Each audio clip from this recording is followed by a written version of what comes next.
welcome to another episode of Roundtable Live for September 29th, 2017. Hi, I'm BaerTaffy. I'm joined by Rockley Smile, Mathis Games, and Northern Lion. Nice eyebrows. Hello. Waving with my eyebrows. Hello. You've been developing that skill. That was pretty impressive. I like it. I've been doing that for years. Well done. Thanks for joining us again, everybody. Appreciate your time out here. And, whoa, what the heck? Oh, God. Oh, no. Look. Oh, I'm using my podcast platform to promote my T-shirt. Oh, God. What happened? I don't know how this is. Oh, it's taking over the screen. You can see it's teespring.com/House of Bears. Wow, that's cool. You should check it out, right? Yeah, go ahead and go click the link. You can get a T-shirt. It's a good deal. Otherwise, we got other things to talk about. Hey, we're going to do a show. You guys... I'm gonna take Ryan's bald demon picture and just make it a shirt and sell it. Do it. Without Ryan's consent, without him signing anything. He won't even know. I'll just sue you. That's the easiest way to get paid. You do all the work. I just show up to court once. Just give me your money. We don't have anything like that on the docket, luckily, today, but other things involved in the video game world include Valve removing nearly 200 fake games from Steam. We'll discuss the implications therein. SAG-AFTRA, the union for actors, has finally reached a tentative end to the strike that has been ongoing since October of last year. Yeah, you remember last time we talked about that. It hasn't stopped. So they've finally reached an agreement. We'll discuss the little details therein as well. Nintendo, as of this morning, has announced to members of its creators program that they are no longer allowed to stream on YouTube, which is a really interesting development. Fortnite launches with 1 million players on its first day for its new free-to-play Battle Royale mode. The PUBG executives clarifying their position on their objection to that, along with announcing a new subsidiary to Bluehole. We'll talk about those details. Along with the new Discovery Tour mode in Assassin's Creed Origins, which is a bit of a feel-good story. SteamWorld Dig 2, Graceful, Explosion Machine, Ruiner, Hob, and everybody's favorite hotness of the day. It's Cuphead. We'll close out the show with the Dark Souls of platformers. That's right. Brutal difficulty, man. We couldn't handle it, but we'll do our best. Starting off, though, Valve has removed nearly 200 fake games from their Steam storefront. And these most of them anyway, come from one guy that is just abusing the system, going under the monikers of Zonatron and Silicon Echo Studios. This individual has put up about 170 games, including such thrillers as Clicky, Shapes, and Grim Banana. So, sorry if those That's the most gamey sounding of the three. Absolutely. Grim Banana. Is that a Warhammer game? Oh, yeah. Well, you know what? It's a DLC for some skins on the Warhammer people. So this is good news, of course. It's very nice to see that Valve is actually cracking down on these sorts of things. If you don't understand why this sort of thing would happen, let me try to give you the basic rundown of what this dude is doing. He has put through all of these games under the same application in the Steam Direct program. So he didn't have to pay $100 per title. He paid $100 one time and then submitted just an assload of nonsense garbage onto the store. And he's doing that in order to use trading cards with those games and kind of sell those and buy those on the gray market, I guess is what they're calling this, for the trading card folks that are just spending their entire days buying and selling those things and reaping, 12, 13 cents a pop. And, of course, he benefits from that as the developer, too, because he's getting a cut of those trading card sales. So it's all this huge win-win system for these gray market players, and it's very easy to abuse the system, as you can see here, when you do what he did. But luckily, now that this is, out in the open and all this information is kind of publicly available, and not to mention, of course, the Steam is actually cracking down on it themselves, hopefully this will result in, that practice occurring less. But we'll see. I'm skeptical, honestly. It took this much for them to even notice this one person, and this is far from the first time it's happened. Maybe not quite to the scale. I'm not really sure of that. Mm-hmm. But I know one of the other techniques, and I think maybe this person was also guilty of this, but they tend to take these, it's like level 2 asset flips. Not only are they someone else's work, but they take like what would have been a 10 level game and then split up each of the levels into their own game and sell them individually. so you get like 10 times the density of achievements and stupid BS trading cards. Right, right. There was a list, actually. He had, I think it was about 25 different names for corporations that he masqueraded under. Yeah, So, no, I saw that. real silly. He had just a handful of those. That's got to be a fun part of that, right? It's just coming up with all these bullshit studio names. That you're They all publishing sounded like regular indie studios, too. Like, I wouldn't have been too shocked by any of them. It's just like I am of the opinion at this point that everything should just be on Steam. The only problem becomes when people actually approach the outlier extreme of like, apparently this guy alone accounted for 10% of the games released between July and August, God, which is that just blew me like, away. at that point, I kind of want to like take him aside and be like, come on, dude. You're ruining He this had for to have everybody. making good Yeah. money. I doubt he did, to be honest. No, you don't think so? I bet he was making money, but good money I would not imagine. But, Maybe our money. I'd be curious how much he made. but like, just relax a little bit. Stop that. Stop. We got to bring back our regular occurring segment here on the show called "Stop That," in which we occasionally, well, it's mostly centered around developers and publishers. So you know what? You made it into that bracket, I suppose. You know, just by Is default. that today's Stop That already? It's today's "Stop That" early You on. can have yeah. multiple stop that's in an episode. Absolutely, It just doesn't a whole episode might be like we might have a "Stop That" episode one day. We might. We got one may coming have up for to. Nintendo, too, so, you know. Let's get Oh, they're gonna get a big fat one. Like, what if you just instead of releasing 86 games, what if you released 8? People would still be like, "Oh, it's another Silicon whatever game." But you like, wouldn't be like the scapegoat for everyone doing this because you just put a giant spotlight on yourself for Valve to, you know, turn you into the martyr.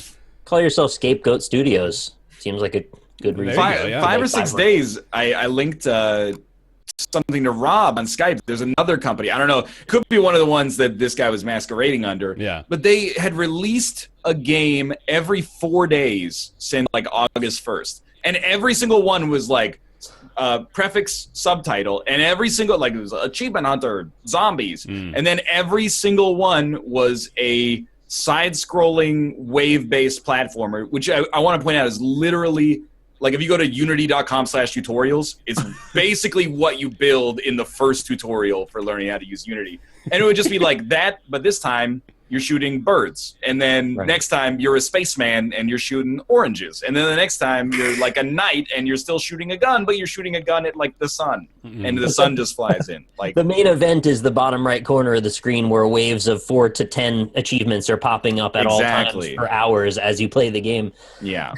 As if you're going to be playing them for hours. That's the real joke. So I feel like everybody should be able to put their stuff on Steam and completely let the free market sort it out for the most part, except for this guy. That's too far. You ruined it. This That's just one stupid. dude. We're gonna have to he's. This is the kind of situation we got to name a rule after him. So you know, like it's the Zonatron law, which is none of this nonsense. That's basically what that boils down to. It's nice to see, or not nice, I guess, but it's funny to watch Stegger's Twitter profile as well. He very frequently tweets out these questionable releases, I suppose you would call them. Like, just a couple hours ago, he posted. To be fair, they're not hard to find. Yeah, I guess they're not starting to rear their ugly heads quite a bit more often. Tractor Ball, which looks phenomenal, basically just looks like a Rocket League knockoff with tractors. That sounds fun. Okay, now that I'm looking at it, I'm like, maybe I do want to play that. That's Tractor Ball. Space Hole looked like one of those exploitive games, and then I found out it was actually like Super Monkey Ball in space, and it was really fun. Mm-hmm. One time I was pleasantly surprised. Well, shoot. Dude, Tractor Ball looks better than Ball 3D. Let me have a look now. That doesn't take much. You're not just a disc for one, You so shouldn't that's be the so quick to start. disparage. All 3D is great. Ball 3D is not great. And I don't think this will be either. Oh, boy. Yeah, it's looking No, okay, hold up. I'm seeing a little bit of potential here. VR. I like the It's Yeah, VR. headsets. HTC Oh, Vive, man, Oculus Rift. okay, shoot. I will. That looks like vomit-inducing. Imagine being in a tractor and getting hitting another car and getting sent into the air in VR and coming crashing down, but you feel none of the G-force, so you just want to puke. Everywhere. I don't think you're going up in the air, though, in Tractor Ball. No. Well, You've got like a there's pinball screenshot flipper. of one in Oh. tractor ball from the air. There is a screenshot of a tractor in the sky. Yeah. They have pinball flippers attached to the Yeah. front of them. And in that same screenshot, the scoreboard is just kind of a black cube floating in the middle of the air. It's like an air hockey table, only instead of it having like the little metal wires over top, it's just a skybox. All right, you know what? I'm fully on board with Tractor Ball. I rescind I'm my down. previous statement. Out in 4 days. I'm getting ready now. There we go. That's the next big release. Yeah, anyway, this is good news, I think, just from the standpoint of hopefully this leads to further action and less nonsense on the store from... Just a little curation, Steam. Yeah. Just give us a little tiny It bit. approached the point where even I got upset with it. Because, like, when people complain about there being too many mediocre games on Steam, I'm like, I don't think it should bother you unless you're a developer. Like, you got to develop your mediocre DAR. You know, you look at a game and it's called, like, the title sucks and the trailer shows no gameplay footage, or the gameplay footage it shows is garbage. You just go, I'm not going to, like, trip and fall onto the purchase button and then be like, why didn't you protect me, Steam? Especially with refunds. Right, But yeah. it was reaching the point where I was like, upcoming, like, what should I cover next week? And then there's like 70 games that are all like, the one-click simulator. Click on this button, then it gives you an achievement. And Achievement Hunter, that just blew up all of a sudden on my feed anyway. Like, I saw so many examples of, like, this game is literally, you unlock achievements, that's the game. And there's like 1,000 of them. Why I don't does even anyone give a believe- shit about achievements. Well, like, achievements don't even give you anything Do on they Steam, right? do they make progress on your overall Steam level? Is I that don't a believe thing? so, but that's the one thing I could understand. Right, that would make sense. But if that's not happening, I have no idea. It's just like I don't know. to build your ego, I guess. Which, Just- I get it. Like Ryan said, develop your mediocre DAR. Look at the title, or like me, if you see something that says "indie survival simulation" as a description, probably avoid Latch onto it. Oh, yeah. it. That's your jam. There's a bunch of easy ways to just not get, but that kind of garbage just needs to be taken off. Do people think that the achievements do up your Steam profile? Because that's the only reason that it would make sense anyone would give a shit. I don't get it. Yeah. We're looking for logic What? where there may not be any, honestly. So In the Xbox 360 era, I was a little bit competitive about my gamer score, Yeah, but yeah. you had to actually mostly try to get those with the exception of like 10 games. But even that was meaningless, and it was like a central point of the Xbox dashboard, and it really didn't mean anything at all. yeah. It's just something you do around your friend circle, really, just to Yeah. show off your EPing, really. And you get Kotaku articles written about you if you have literally the most gamer score on the planet. So there's that too, I guess. That's got to be worth it. Yeah. All right, cool. That's Valve removing fake games. Hopefully things get a little Do better. more of that. Yeah. Right. Don't stop that. Please. Continue that. SAG-AFTRA has reached a tentative end of the video game actors' strike. Now, I thought I had a list, actually. I must have closed it, but there was a list of the 11 big video game companies that they have been striking against. You can probably make some educated guesses about, who is among those 11 big-name companies in the video game industry. The terms of the agreement include the actors being provided with bonuses per session, which is nice. Let me go ahead and get this thing here. Actors strike ends. There you go. Succinct. Well done, Bear. Also, they have some new transparency provisions, which will begin upon the review of this agreement in their October meeting. The transparency provisions include their right to know the name of the project, or not the name of the project, but the code name of the project internally, the game's genre, whether the game is based on previously published properties, and whether the performer is reprising a prior role, which, if those all sound like things they ought to have known before... Yep, absolutely they were. They're also protected by the disclosure of whether or not they will be required to use unusual terminology, profanity, or racial slurs, and whether there will be content of a sexual or violent nature, and whether stunts will be required. Again, things they probably should have just known before, and it's sort of surprising to find out that this is like a victory for them to have acquired these provisions. So it's a little bittersweet, I gotta say, seeing the result of this ultimately after like 11 months of striking. These actors have now, they've won a victory here, I suppose, but it sort of seems, a little underwhelming, I suppose, ultimately, given the length of things. But yeah, it's good, I guess. Also, right? Like, yay, we get to have the high level talents on the AAA products again. I'm happy the strike's over. I Yeah. can't. It went on forever. 11 months. 11 months. That's crazy. Yeah. So, like, I'm glad, because for a while I sort of just assumed they were going to keep making games with picket crossers, essentially. Right, yeah. Which I always took, I don't know, maybe you feel, I'm interested to know how you feel about it, Bear, because kind of feel like it completely undermines the union's power. No, it's... Okay, so I've got to, this is extremely difficult territory for me to, tread around because, I've got kind of a personal connection to the voice acting world, or at least, I want to get more involved in that space, and it's interesting what these opinions could mean in the future for me, but I do got to say, this honestly feels like SAG-AFTRA is trying to create a victory out of not much, And the reason for that, one could assume safely, is the SAG-AFTRA wants its union members to believe that they're winning. Because they've been striking for 11 months, they need to feel like they got a victory out of this. Otherwise, what the hell was the point of the giant strike against the 11 presumably highest paying companies that they could possibly work for in this industry? I'll tell you what happened. Matt Mercer got more popular. You think so? It was just him? He just did more work. It was just him. Maybe. But I am glad that they have information that they should have been having day one of the job. Yeah, and that's good. It really it shocks me that was what they were fighting for. It seems so basic. They should the code name of the project is it's not that big of a deal. It usually doesn't even have anything to do with the actual project, and if that's leaked, that's not really going to cause any huge issues, I'm sure. And why were they fighting so hard for that? The developers, I'm sure they were fighting for things far beyond that, and they had to just settle for a reasonably close to status quo just to make this end up. And, like you said, it's politics. Make people get the idea that something got done so you can move on. Right. So it really does. It feels a little bit like that. It feels like this is the kind of thing where, okay, no one's going to be totally happy with this. Well, it's a compromise, of course, so that's inherently what it's going to be all about. But at the same time, this really still feels like SAG-AFTRA and the members of the union really got a little bit shorter of a stick handed to them here. Yeah. So, yeah.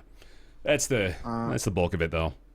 On another note, how desperate is Tomo for attention with Keiko? He's getting crazy. She's back now. Really? She's just napping with the bedroom door closed so she can actually get some sleep. And this Tomo guy's put his paw on you. He's like, Dad.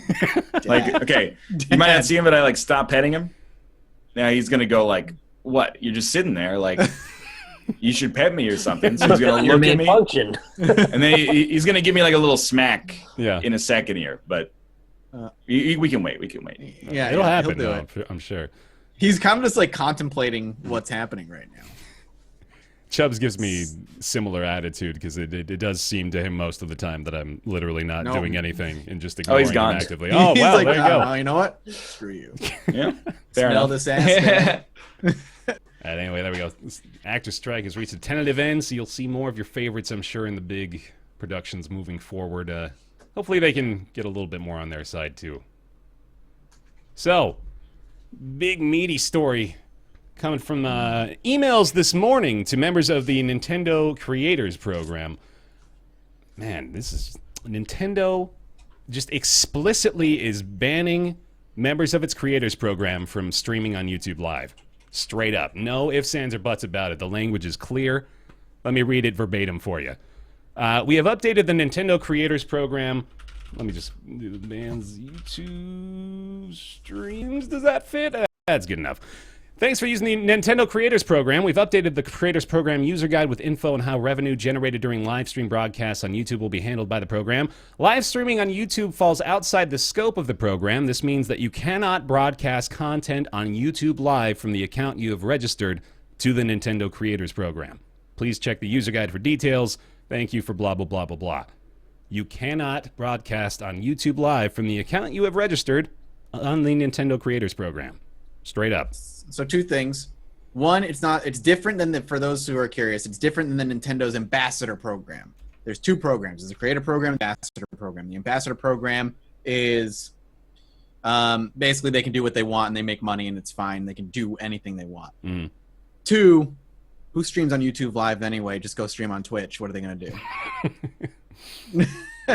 It's Nintendo trying to put their foot down. My guess, and I think I saw a lot of people talking about this as well, and I don't really want to go down this hole, but it's their knee-jerk reaction to the whole PewDiePie situation from a few weeks ago. And they're like, we don't want this to happen with our games because we're family friendly. We're, G-rated, and this is their way of doing it. Do I think it's the right answer? Do I think it's the right decision? No, not at all.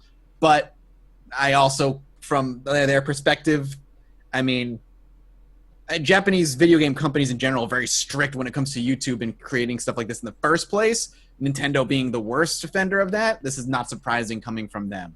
But Twitch does exist, and they're not going to do much about that. But will they try? They can't. Yeah, they can't. Because the Creators Program, the Ambassador Program, is linked directly within your YouTube account, which is why they can do this. Twitch, you're not linking your Twitch account into the Nintendo's Creator Program to do that. So they only have power within their own program here is the point. They right, like the infrastructure doesn't exist for them to do that on Twitch. If they wanted to, and I don't know, maybe they will at some point, they could issue like a blanket statement that you're not allowed to stream Nintendo games on Twitch or anywhere. Anything. Yeah. And then, they would go through the trouble, I guess, of enforcing that individually, but there's nothing they can do that at least is like automated. This annoys me because it's just so stupid that it just irritates me. It's like if somebody used a spoon to murder someone and the company was like, all right, no spoons allowed from this point.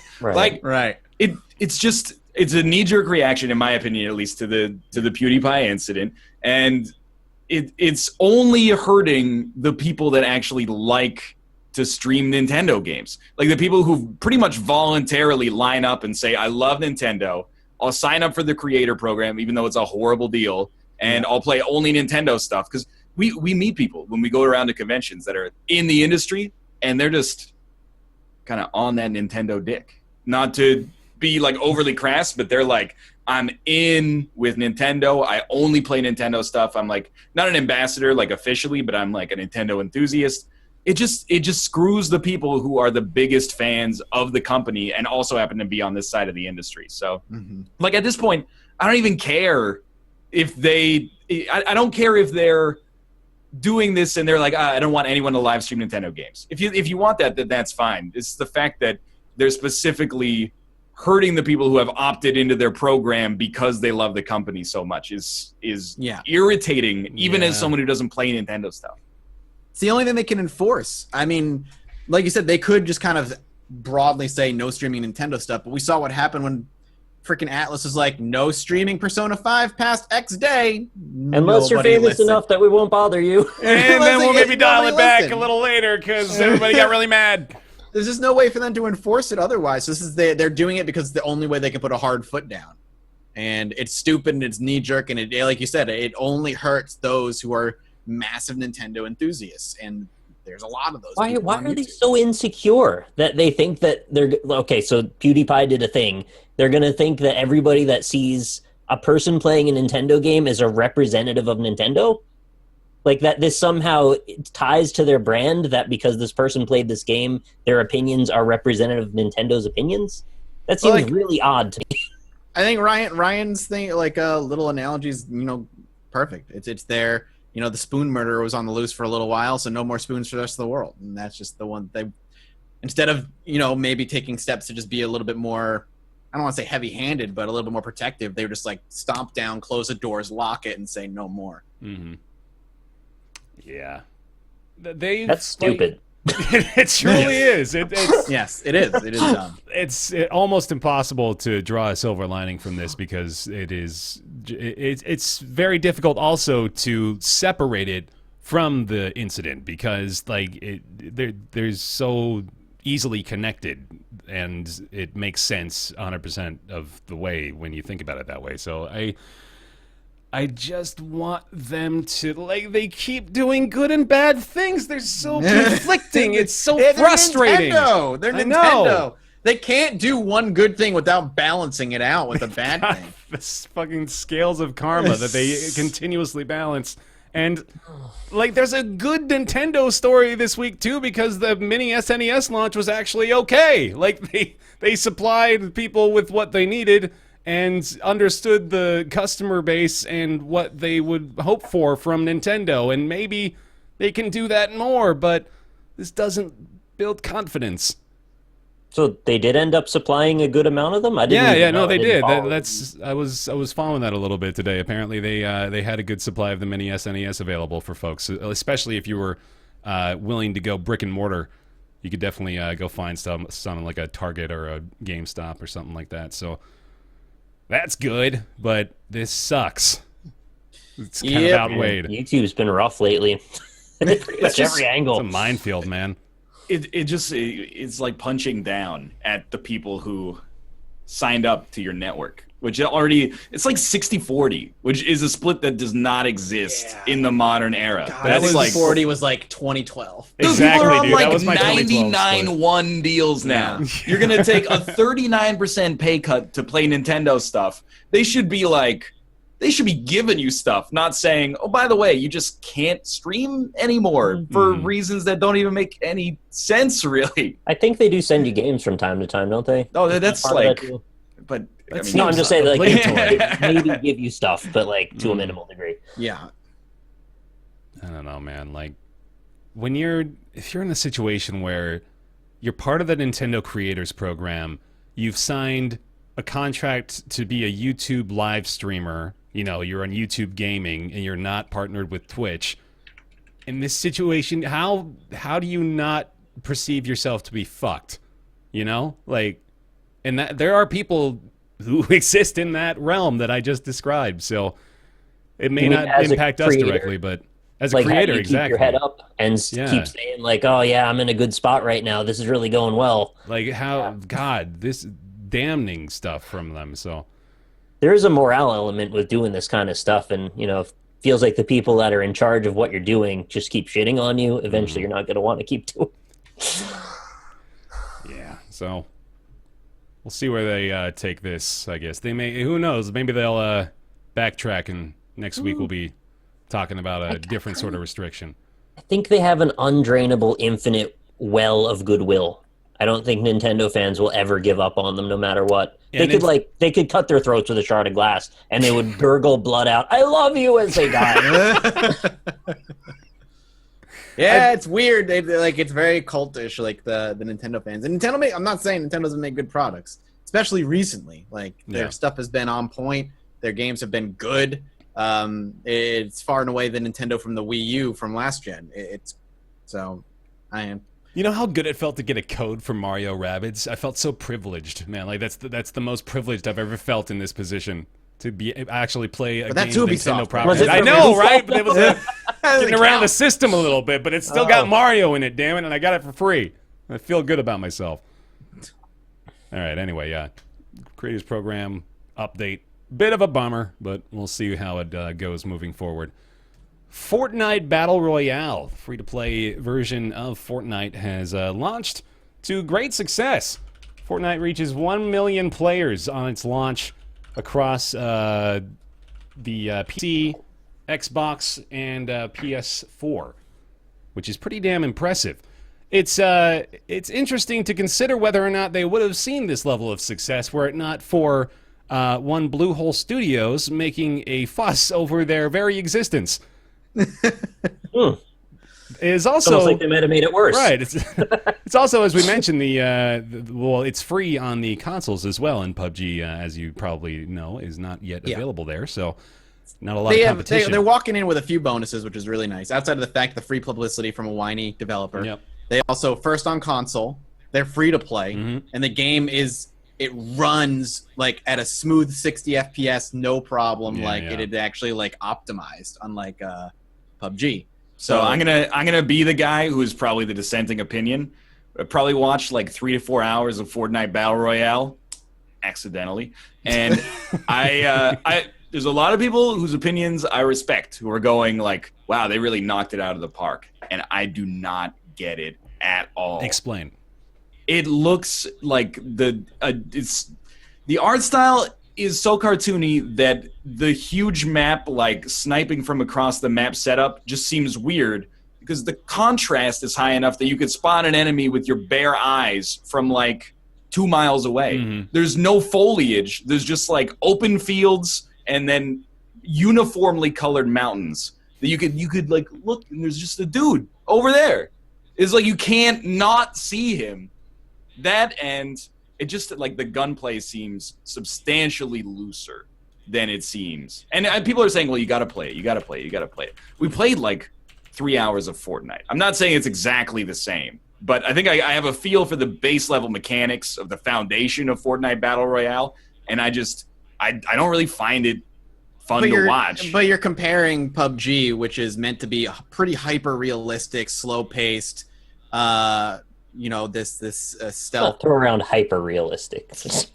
You know what I mean? It more on the side of realism with its slow pace and whatnot. Sorry. To Fortnite, which is an arcade shooter with health bars on the fly, like buildings. That I think that's its strength, where you can throw up a wall in front of you to block yourself. And while I hear also that snipers are very OP right now in the game, the game is meant to be this much more arcadey version of Battle Royale. So while I agree that you may not like it, I disagree that I think it's bad. I just think it's different. I'm even going to take it one step further. And I'm going to say that I think that a lot of the hype surrounding Fortnite right now, absent the fact that it's free, which I think explains quite a lot of it, and justifiably, a lot of it is people kind of want to watch Blue Hole take a hit. I think deep down, or even on the surface, a lot of people are like, Blue Hole, they've been acting like they haven't been there before. They're not being very nice with their PR, and they resent Battlegrounds, so they're willing to kind of jump on this and be like, this, I'm glad to see Fortnite doing well. And what I want to point out, it's the exact same game. I still don't think they should sue them. I think that's stupid. But it's not just like a game in the same genre. Like, you fly in on a bus that is an airplane, and then you jump out of the airplane and have a glider. Right back. Some people can't handle the truth. And then you use the glider to like propel you to where you're landing. And like, admittedly, H1Z1, similar thing. Yeah, I'm just saying it is the same game.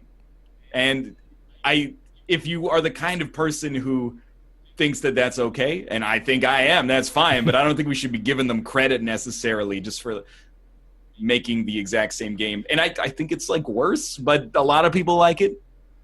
Maybe. Yeah. No, I've been watching a fair amount of it as well, and it is like it's so weird, like you mentioned, like the contrast, because I think part of what people like about PUBG is that it is so difficult to actually spot people, and that like kind of gives you an ego boost when you're able to pick people out from the foliage and like, especially from a distance, and be able to snipe somebody that they didn't even think they were able to be seen. So there's that hardcore appeal that maybe doesn't translate as much for other people that may want to get into something like this that's a little more arcadey, a little easier to actually, kill people in, and provides maybe a slightly different experience, perhaps. I can agree with that. The gunplay to me seriously looks like Gotham City Imposters. And if you're okay with that, then that's fine. Mm-hmm. I just think, for me personally, as I was watching it, I was like, this doesn't look fun. Specifically, the people I was watching were not having fun. But I know there are a lot of people on Twitch that are playing it and having a great time. Mm-hmm. I think we got to try it out. I think we got to launch in as a squad, give it a proper go. Right, Nick? I can tell the enthusiasm in your face already. My options with regard to this discussion are to be either completely apathetic or the Joker walking away from an exploding hospital. So I'm going to go with apathetic. Okay. This is being like... This is playing Castle Miner Z. and being like, it's better than Minecraft. Okay. No, you're taking this Minecraft is $30 and this is $15. Oh my god. That's my interpretation, at least. I think you're out of control. Yeah. How many hours have you guys put into Fortnite BR so far? That doesn't change the fact that the game is just objectively different, and just because it's different doesn't mean it's worse. No, but sometimes I think it does. Like, The arcadey gunplay is fine. Like Quake is arcadey gunplay, and that's fine. But the gunplay that I saw didn't feel arcadey. It felt like loose. You said you saw it and then you felt it though. So I think we all gotta squat up is the thing. We gotta validate this opinion. I will play some, absolutely, yeah. We gotta do that. There's a secondary part of the story as well. Last week we did talk about the fact that PUBG's development team responded to the announcement of Fortnite Battle Royale with criticism, specifically saying that they felt that their game was being replicated and they were contemplating further action regarding this matter. They've since clarified those points. They were more concerned about the fact that they use Unreal Engine and therefore have to pay royalties to Epic Games for those services rendered. And they talk more and more and more. But honestly, like, I don't know how much of this you guys have read of their actual response, but they sort of just seem to be talking in circles. It's stupid. Yeah. And for everybody, like, there are people like, he's just a Bluehole fanboy. Go watch like any random episode in the Battleground series. We shit talk Bluehole like 15 minutes out of the 45-minute episode. We've gone on so many tangents about, oh, they promised they wouldn't release loot crates, and then they released loot crates with microtransactions. Oh, the game is like horribly optimized. There's desync, blah, blah, blah. Oh, we talk about it all the time. All the time, including this specific issue. Nobody's doing it right. I just think that PUBG's doing it better. However, this PR crisis, I'm sure, is like basically just like this is Bluehole feeling like they got stabbed in the back by the person whose engine they licensed, and they're mad about it, and they want people to know that they're mad about it. And when they threw their tantrum, everyone was like, "You're just being childish." And then they're they like, went, "No, we're not being childish. You don't understand. No, this is how business works. None of you know anything about business, so don't business explain." That's right. If I rent if I license Epic's engine and make an RPG, Epic is not allowed to make any RPG. That's right. No, those are the rules. Or if I make a shooter with Epic's engine, Epic's not allowed to make a shooter. They better not. It's business. That's how business works. None of you know how business works. Another aside to this is the fact that they have just announced the creation of Bluehole subsidiary PUBG Corp, which is a thing that exists now. Yes, indeed. PUBG Corporation has been created in Seoul. There's not much else to that. It's just, now they are officially PUBG Corp, which in 3 years we'll figure out how valuable of a name that remains. But for now, they're looking pretty good. Farmville Corp still holding right? up, Yeah, right? exactly. That's exactly what I'm thinking, man. Like, you're really going all in on this, but all right. That's why I don't want. That's why I think that people have a bone to pick with Bluehole, and more so than they like Fortnite. His comments like that. They're just arrogant, man. That's all. I agree with that. 100%. Their PR disaster has been kind of happening over the past month or two with the player unknown just banning people for suspected stream sniping and all kinds of nonsense. Oh, dude, they have they have a good community team. I just feel like it's a situation where you got one dude at the top, or maybe a few people near the top that are just like, I'm just gonna be honest in an interview and not sugarcoat anything at all, and everybody else that works in PR there is going, just stop. You're making this so much more difficult than it needs to be. We're worth $4 billion. Just shut up. Yeah, how about you just say, hey, we've hit another 2 million extra concurrent players than we've ever had before. Thank you guys so much for your support, and you just let everything else play itself out. They're trying to micromanage every single aspect of community, and it's business, man. Listen to us. That's just how business works. It just can't be done. That would be like us moderating every line of chat and being like, oh, that's a little off kilter. I take the opposite approach. I just say, I'm out of the comment section. Peace. My philosophy on community. Now, I don't have 12 million concurrent viewers, unfortunately, but maybe if you can't control the conversation, you can steer the conversation. You can push it a little bit, but you can't you can't be you can't say this, you can't say this, you can say this only. Just you're gonna drive yourself crazy. You're not to be diminutive, but you're hurting the sheep. Yeah, I agree. Without being patronizing. Yeah. Cool. Okay. There's that. PUBG Corp exists. Fortnite. It's 1 million players, and they're pissed off about it. And that's where it ends right now. I still think, and go back 2 weeks. I said I think Fortnite VR is going to be a big success because it's just the first free one. Yeah. And it's taken off. I don't get it, and we need to have like Rob on to explain it, because Rob watched some and he said it looks like a lot of fun. I actually need like a hardball, like CNN style debate show, because I need him to have a platform to explain to me where that hit him, because I don't see it. But I don't think he's lying. In PUBG is the thing. So like we all have these levels of weird blindness. It's individual taste. Is really what it boils But I want down him to explain it.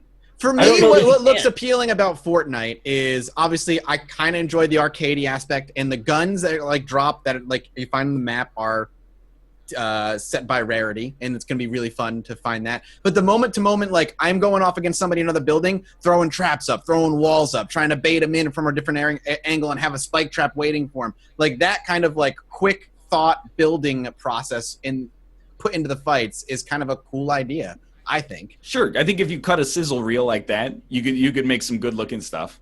But when I saw it in practice, there's a lot of like landing and then Minecrafting up a wall in the environment. Yeah, but it's wait a fucking minute, dude. Yeah. PUBG is landing, getting loot, and then running for 30 minutes. You saying you can cut a sizzle reel of that and make it look good? Pardon me, sir. PUBG is 98% walking simulator, dude. Like, yes, I agree with that. None of it is all that exciting apart from the sizzle reel moments. Well, it's pretty exciting for like 14 million concurrent players. Okay, yeah, but still, that's not. We're making a different point here. I'm just saying, I don't see it, and I feel like a lot of people are pulling the, you haven't actually played the VR side of it, so you can't talk about it. That's fine. Yeah. You got to reflect that back on the other side. You guys haven't played it either. The idea of it sounds cool, that you're building a castle while you're being attacked. In the games that I saw, there was a lot of like, it'd be really cool if you built a castle and then you just get shot in the face with a shotgun. That's mostly what I want to know, and again, we're going to get our own experience to be able to find that out, is whether or not that is actually a part of the gameplay. And I asked Omrecker, I actually tweeted the other day, I asked him whether or not in his experience he saw people building and actually utilizing those elements within the game itself, and he said, yeah, all the time. Like, apparently it's pretty common to get like really simple structures up and just be able to defend yourself at later stages of the game. So we'll see. I feel like other cool things as well is like somebody's in the house and you're on the roof of the house. They don't know you're there. You just mine through the fucking roof and like drop on top of them and just be like, hey, what up? I wonder how this all works with all the 10 million other game structures and the way they've got it set up. I mean, that's Fortnite's biggest downside, right? Is that it's 90 games in one. But can you like bring in your founder's pack blue scope rifle? No, the loot is like the loot is populated when the game starts. Mm-hmm. That makes sense. Shell Shock Live style, even out the levels and play out. Mm-hmm, mm-hmm. All right, let's go to a bit of a feel-good story here. Let's go to the Assassin's Creed Origins announcement. They've got a new combat-free mode. ACO Discovery Mode. That sounds good. It's been announced coming not with the launch of the game, unfortunately, but in an update early 2018, free DLC early next year for Assassin's Creed Origins. That's the one set in Egypt that's got the massive sprawling map, apparently, so we hear. They're going to have this Discovery Mode, which is essentially going to be an educational tour of the game. So all the combat will be removed, all the threats, basically anything that makes the game a game, and turns it into this educational experience where you can walk around Egypt, go from place to place freely, and there'll be things like tours given by like professional guides, I suppose, within the game, as well as just your ability to roam around, go wherever you want to go, and see the sights. So that's kind of neat. I think that's a pretty cool, inclusive thing to have in a game like this, where most players who don't take things very, very seriously would not be able to get all the way through to the end, but they can play in this mode and just have that free reign to explore this cool world. So cool. It's neat. I don't know. I'm for it. Yeah. I think it's the perfect setting for that kind of thing, and if they take it seriously enough that they actually want to put some work into it, yeah, thumbs up. Mm-hmm. Great idea. For sure. I'm wondering, like, if any other sorts of games would benefit from something like this. Like, I don't know why I immediately thought of No Man's Sky. Obviously, that wouldn't be actually like an educational experience, but something like teach that. us about alien landscapes. but you know, like one of those space exploration games, I'm sure we could have, you know, maps of actual galaxies, which would be cool to explore and learn about, like, what we know of distant stars and things like that. That'd be a neat experience too. I'm sure something like that already exists, you know, as an actual educational tool. But yeah, this is just a neat little thing. It's a strange aside and sort of a bit of a parallel, and I wasn't sure I was going to get into this, but sure, why not? Yeah. I played a game called Chinese Souls Hua Garden in this last week, and it is an indie game by a developer who wants to create basically like a way to teach the player about Chinese culture. And what it is just you wander around this garden, and there's all these little activities that have to do with Chinese culture, and you talk with people and kind of learn a little bit about how they approach the philosophy to their life. I know this sounds like really high-minded and haughty and all that, and it wasn't executed very well, to be perfectly honest, but the structure of the game and the idea behind it is very good. I don't think there's enough of this type of thing that exists where you can actually kind of get into culture in a way that's a little less superficial. Yeah. Because they're actually giving you like really specific examples about what something means to them and why you would want to learn about it. For sure. So approaching it from a game, I think, is a really cool idea, and I'm happy to see that they would take such an idea and actually run with it. I hope they do that more. Did you guys play like the super old educational games when you were kids? You know, like Math Blaster, Frog Fraction, or not Frog Fraction, but you know, like those old school games. I remember. I did play a lot of Frog Fractions when I was a kid. was... That's why I'm warped now. That was a heavy influence in your early years. I remember when I was in like 3rd or 4th grade, I tried to convince my teacher to have us play Civilization 2 for a day because I was learning way more about ancient civilizations and, you know, political schemes and things like that from that game than I ever was from anything else. I thought it would be pretty effective. I played Dr. Brain games. Anybody know those? They're like the Castle of Dr. Brain and the Island, I think, of Dr. Brain. They were largely Sounds familiar. They were puzzle games with logic puzzles in them, and one of them I got obsessed with, and it was the one about the periodic table. And it actually taught me like every element of the periodic table and their symbol. I mean, granted, I don't really remember now that much, but for a while I was like, that was the closest to me being like Ryan with state capitals. I was into it. Nice. I loved the idea that one day I was going to get to high school. I was like, chemistry class, I got that shit down. So yeah, whenever they ask really us to recite the periodic table, oh man, will I be ready? Yeah, well, if they said a symbol, I would have been like, I know what element they're talking about. Hell yeah. You know, wouldn't really be all that useful, but it's cool anyway. But you knew. And GeoGuessr, honestly, is teaching me a bit more about geography lately. And, you know, I'm an adult and I don't know shit about geography, so thank you, GeoGuessr. I'm beginning to attempt to correct my ignorance of the entirety of the rest of the world in a similar way. I especially my knowledge of Europe. Like, I found at the ripe old age of 27, I cannot point out what most of the countries of Europe are on a map without, you know, like having the name within the actual country. So I'm trying to fix that as best I can. We're very sheltered in the United States. It's really a shame, isn't it? Yeah. I also remember... Let's play Carmen Sandiego. Oh, yeah, there you go.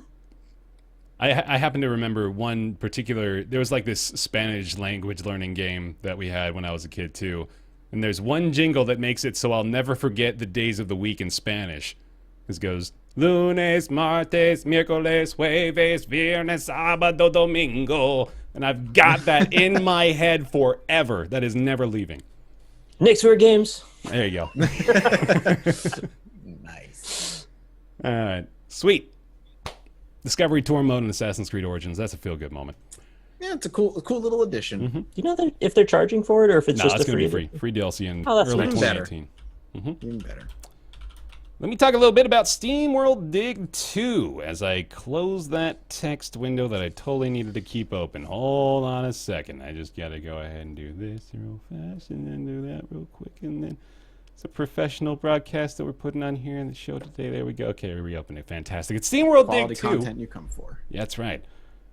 It's a new one from Image and Form. Of course, released SteamWorld Dig, the original, back in, I want to say 2015. I don't think it was that long ago. Oh no, it was that long ago. Oh my god, that was 2013. That was SteamWorld Dig. My goodness. So, long time coming. The sequel here, and I have played about 2 hours, maybe 3 thus far, and I have really been digging it. Oh! All right. Yep. No, that's all I got to say. That's it. That's all I had prepared. Better than the first one? Because I like the first one. Yeah. So the first one, I got to say, did not really hook me all that much. I thought it had a satisfying loop of gameplay, and it was, it was a decent time waster, but I never really felt like it had a ton of potential in and of itself. This one is great.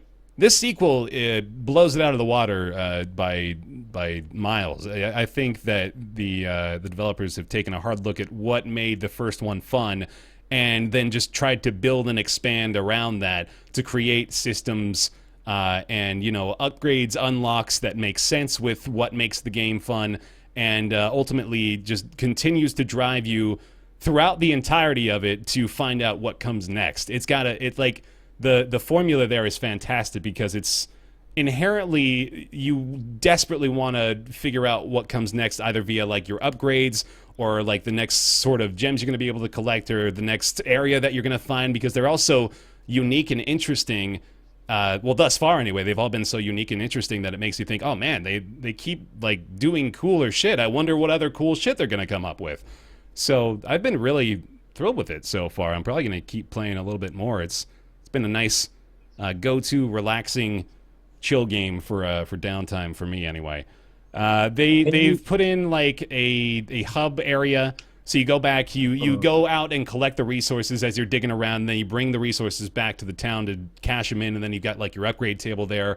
You got the mayor of the town there that's kind of giving you your story about what's going on, and ultimately you're like trying to find the character from the first game, I believe it was, who was lost, and you're playing as I didn't really pay much attention to the story, admittedly, but like the like I said, like the progression is just, it's so satisfying, and it's all so well paced that I'm just having a great time with it. Questions, concerns, comments, I compliments? was going to ask to frame like what your goal is essentially, Yeah. but it's just sort of like an iterative get thing to get to next thing kind of thing. Yeah, like I said, there's a story, and there's like, you as you go, you're actually doing things to progress the storyline as well. And if you pay attention to that, I'm sure there's a reward payoff there. But like you mentioned, it is ultimately, I think, for players like me anyway, it's all about like finding out what comes next, finding out what you're gonna unlock, and the new areas too. Is it like the first one where it's like there were kind of like 3 things going on? The first one is like you're digging to get resources that allow you to upgrade so you can dig further. And then the second one is there's like a Metroidvania aspect where you find new abilities that allow you to enhance your combat and digging abilities.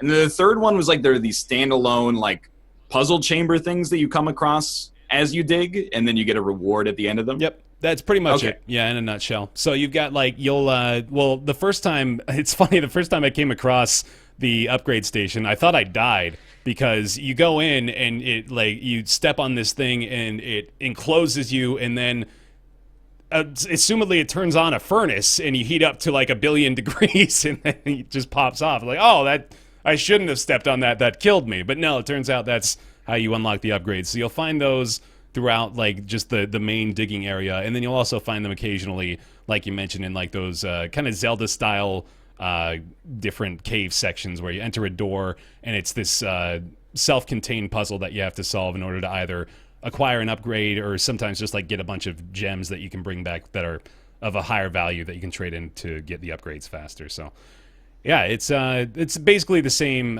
core systems that were in place for the first one though. Cool. Yeah. I remember relatively enjoying the first one. Maybe check out the second one. Yeah, that's kind of where I came at the first one, is that it's like, I think that it's a game that's really impossible to hate, but I didn't quite fall in love with it. I was like, this is a lot of fun. I probably played like 3 or 4 hours, but I never finished it. I was more like, and what's funny is that the time spent is like inverted, but I was much more into the idea of SteamWorld Heist, which I actually only played like an hour and a half of. But I was like, that's really cool. Like if that hadn't come out around the time that XCOM 2 came out, I think I would be more into it. But or the long war, it was something else. But it was, I kind of just, find myself uncompelled, even though I shouldn't. I should just like play it. I'm just like, I liked it enough, but everyone's saying the second one's really good, but I just don't feel let me be like, I want to give you a little push. Honestly, I do, because sell me. Both of you, yeah. Like because you guys sold me on Heat Signature last week, and I played like 3 hours, and I was like, this is really cool. Mm-hmm. No, so this, like, I'm right where you guys were or are now, I think, or where I was, where I did kind of enjoy SteamWorld Dig, but it never really like sunk its teeth into me, right? But with this, it's like I said, I didn't really pay attention to the story, but it's at least, you know, like there's something going on there to where you understand why you're progressing and what's all going on, and you're like, okay, yeah, this is kind of cool, this is interesting. But the mechanics that they have now for this one, it's very satisfying to like move around and accomplish some of the puzzles even. So you've got like, well, let me spoil this a little bit for you, but you unlock a hook shot about like 2 hours in, and it works surprisingly well. It's like very tight controls with that thing to the point where you can do pretty precision platforming, and occasionally it will require that of you. Like you'll need to kind of like hang off the wall and then like do these sweet hook shots across pillars that are like stalactites that have fallen or hanging down, and you need to do crazy hook shot swings to get to a certain platform or something like that. So there are very interesting elements at play, and they've done so much to improve upon what they, again, like what was good about the first game has been expanded and hyper focused on in this one, to the point where it's like the purest distilled form of fun that you can have from SteamWorld Dig in the sequel. I really do think they've just done like a really great job with it. So I think with the first one, I was a bit distracted by Terraria at the time, and this is a bit more platformer focused than Terraria is. So I think I'd definitely enjoy the second one more. Mm-hmm. Saw B-Rex playing it for a few minutes last night. It looked good. Mm-hmm. So there you go. SteamWorld Dig 2 just came out last week. It is $20 at the moment on Steam. You can check it out there. Nick, let me hear a bit about Graceful Explosion Machine. Yeah, sure. So this isn't a brand new one. It came out August 8th. I just only got around to playing it the other day. But this is a shmup side-scrolling shooter, very colorful presentation. Essentially, it's very mechanics-focused. It's like if you've ever played Fantasy Zone back in the day, where you just you can scroll the level either left or right, and however you go, it loops back around. And your goal is to just eliminate all the enemies on each level. So it's a little bit like a Geometry Wars style thing there. Only it's not a twin-stick shooter. It's a shmup, so you've got a ship, and it only fires generally right in front of it. The cool thing about it, though, is it's got a variety of weapons, and they have a really nice balance between them, and each of the enemies kind of plays to the strengths or weaknesses of some of the weapons. Each button on the face of your controller is a different weapon. So, like, A is your general machine gun. That one will drain your stamina pretty quickly and overheat. It'll only overheat. It doesn't drain your stamina. The other three do drain your stamina. So there's a really strong laser beam that's for like super high laser far attacks. It'll kill one thing really fast. Mm-hmm. Then you've got this swoop like blade cutter attack that goes around your ship, and it will eat bullets. So if you're under attack by a bunch of bullets, you can do that. Or if there's a bunch of stuff closing in on you, it's a good way to get out. Then on B, you've got a bunch of homing missiles. And so all three of those are going to be draining your stamina, like I said, and your goal is to keep that up by killing enemies and getting gems. So you're always in this balance of like, how do I kill enough enemies to get gems to keep my stamina up to use the strong weapons when I get overwhelmed? And that sounds like it's a pretty simple thing, but all of a sudden you've got 8 or 10 different enemy types, and you've got to figure out your way through. Mm-hmm. It begins to be a little bit like a puzzle in that respect. I will say the beginning was a bit on the easy side. I don't know how much of a bias I have, though, being that I've played like 1 million hours of Geometry Wars. I don't know. Maybe I react well to that stuff. Maybe I don't. But I found the beginning a bit slow. By the time I get to the second planet, though, and I think it's 8 levels a planet, and there's 4 planets. By the time I get to the second planet, I felt like it was a pretty good balance, and I was starting to appreciate more the stamina drain. I didn't feel like I was just bulldozing everything anymore. So, yeah, I came around to like it. The presentation, like I said, was nice. It was kind of a casual game at first that turned into something a little harder. Decent music. I mean, all in all, it was kind of like, here's a nice game if you're into shmups. Mm-hmm. I didn't really have a lot of negatives to say about it, other than maybe I wish the beginning was a little shorter, and maybe I wish there were more levels, but I don't know because I didn't finish it yet. It just seems like the scope might be a bit short. The puzzle element trials as well. of it seems really interesting. I like that idea of like you have to figure out on the fly which enemy or like which weapon type to use on which enemy. That's interesting. They introduce the enemies fairly slowly, so you kind of have space to learn what's appropriate for what situation before you get completely swamped.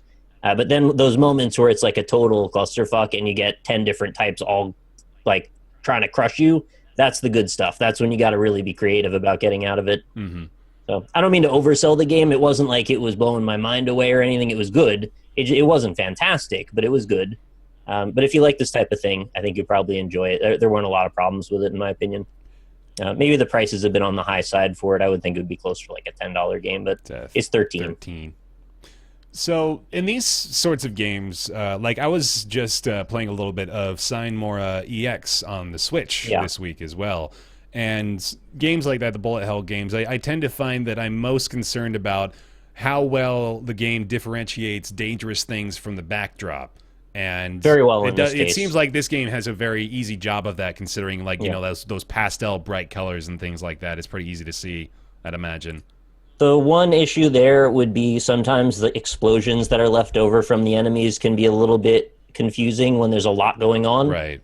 I don't think it was bad enough that it like really bothered me, but it did register as like, okay, this could be a thing a couple of times. Mm-hmm. Cool. All right.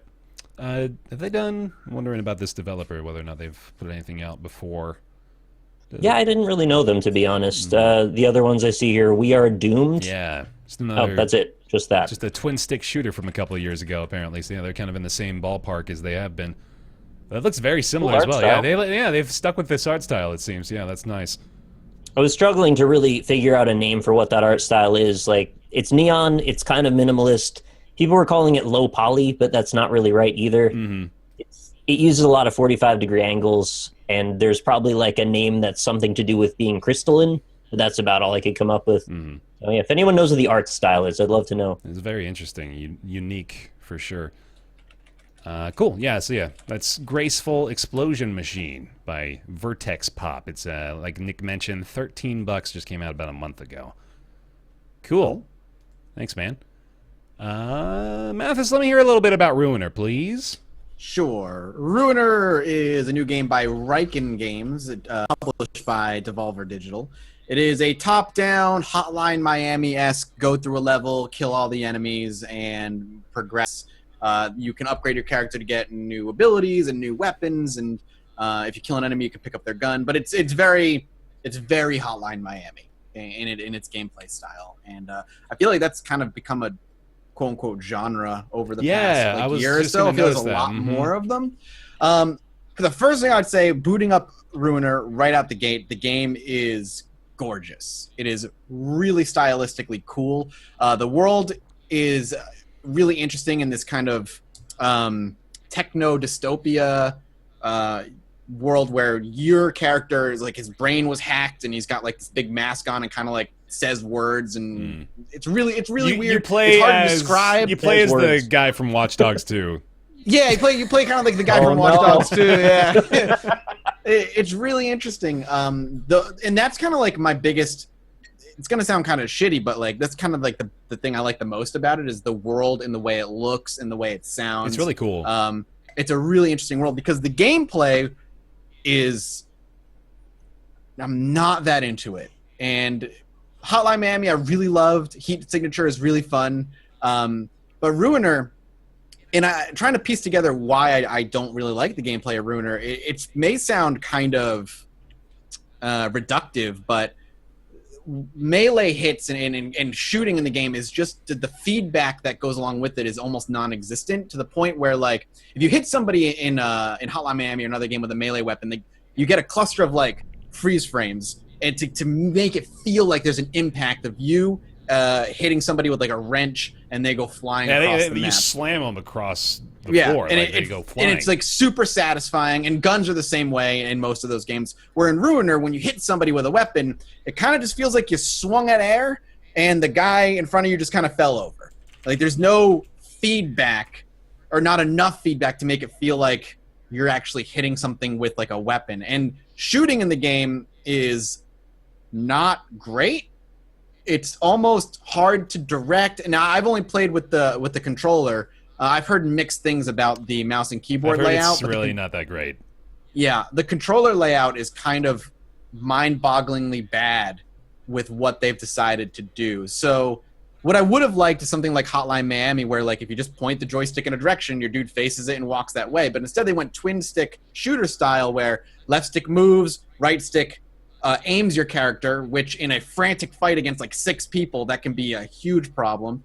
And the button to attack is like right bumper, where like left trigger will hold up a shield, and then left bumper will do something else. There's a lot of like unnecessary nuance in a game that is very simple in concept, which can make controlling your character and playing feel really messy. And then when you do something cool, it doesn't feel or look cool when you do it because of that lack of feedback.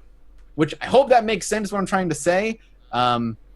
But Lord, I wish it was a better game. I agree and disagree with parts of your combat analysis, but before diving into that, I will echo your sentiment that it looks so cool, man. Like it reminds me a bit of Deus Ex Human Revolution in its cyberpunk style, but it's just the world it presents to you is immediately interesting. Like you want to know what's going on right away, and I got to give it kudos for that. Yeah. But the combat is interesting too. I've noticed like.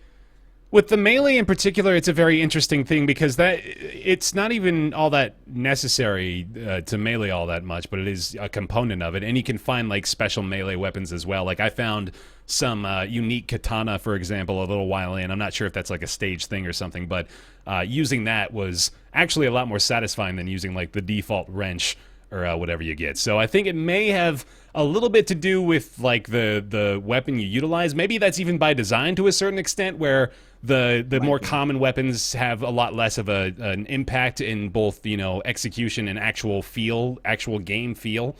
So there's a possibility there.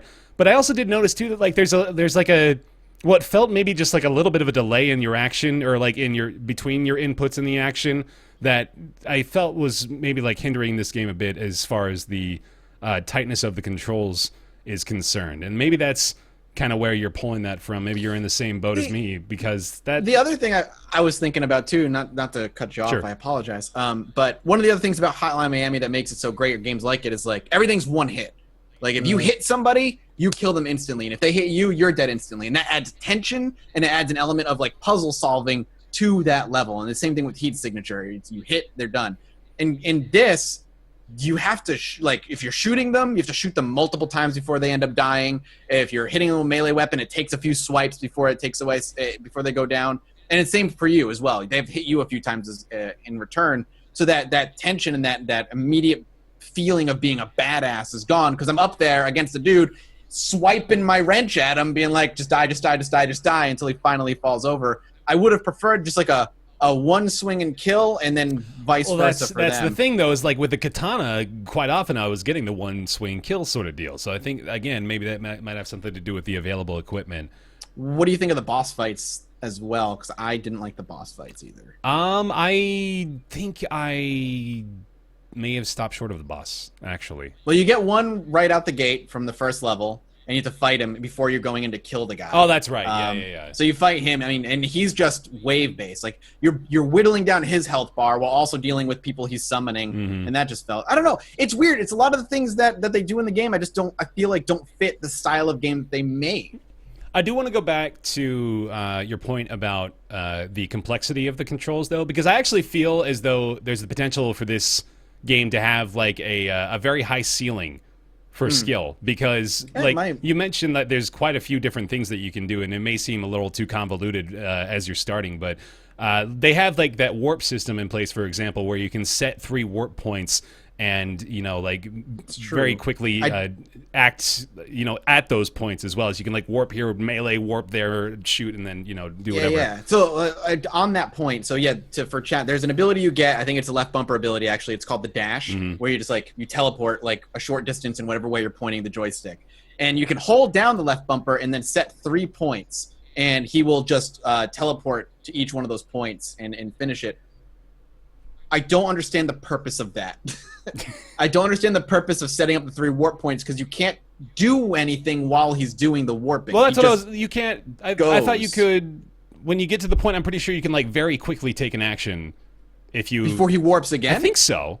I thought I was doing it, but maybe I just didn't realize that. But it seemed like it was just pretty instant. Maybe I'm wrong. That's very possible. If chat can but if verify, that's the case, maybe, that makes more sense.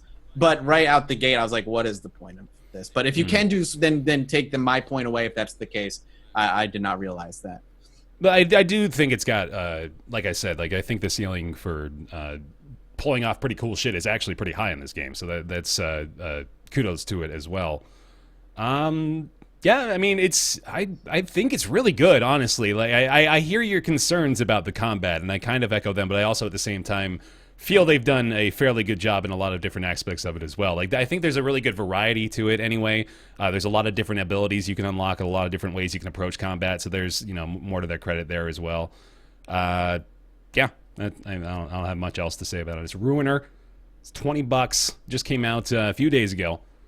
Okay, this developer also sounds familiar. I'm not sure why, but apparently this is Games. Yeah, apparently this is their first release on Steam. So, I suppose. Does the combat feel like Fury at all? I don't think I played Fury. Fury's the neon sword battle game. Oh no, it does not. Oh Does yeah, not. no, you know what? I did play Fury. I don't think it does.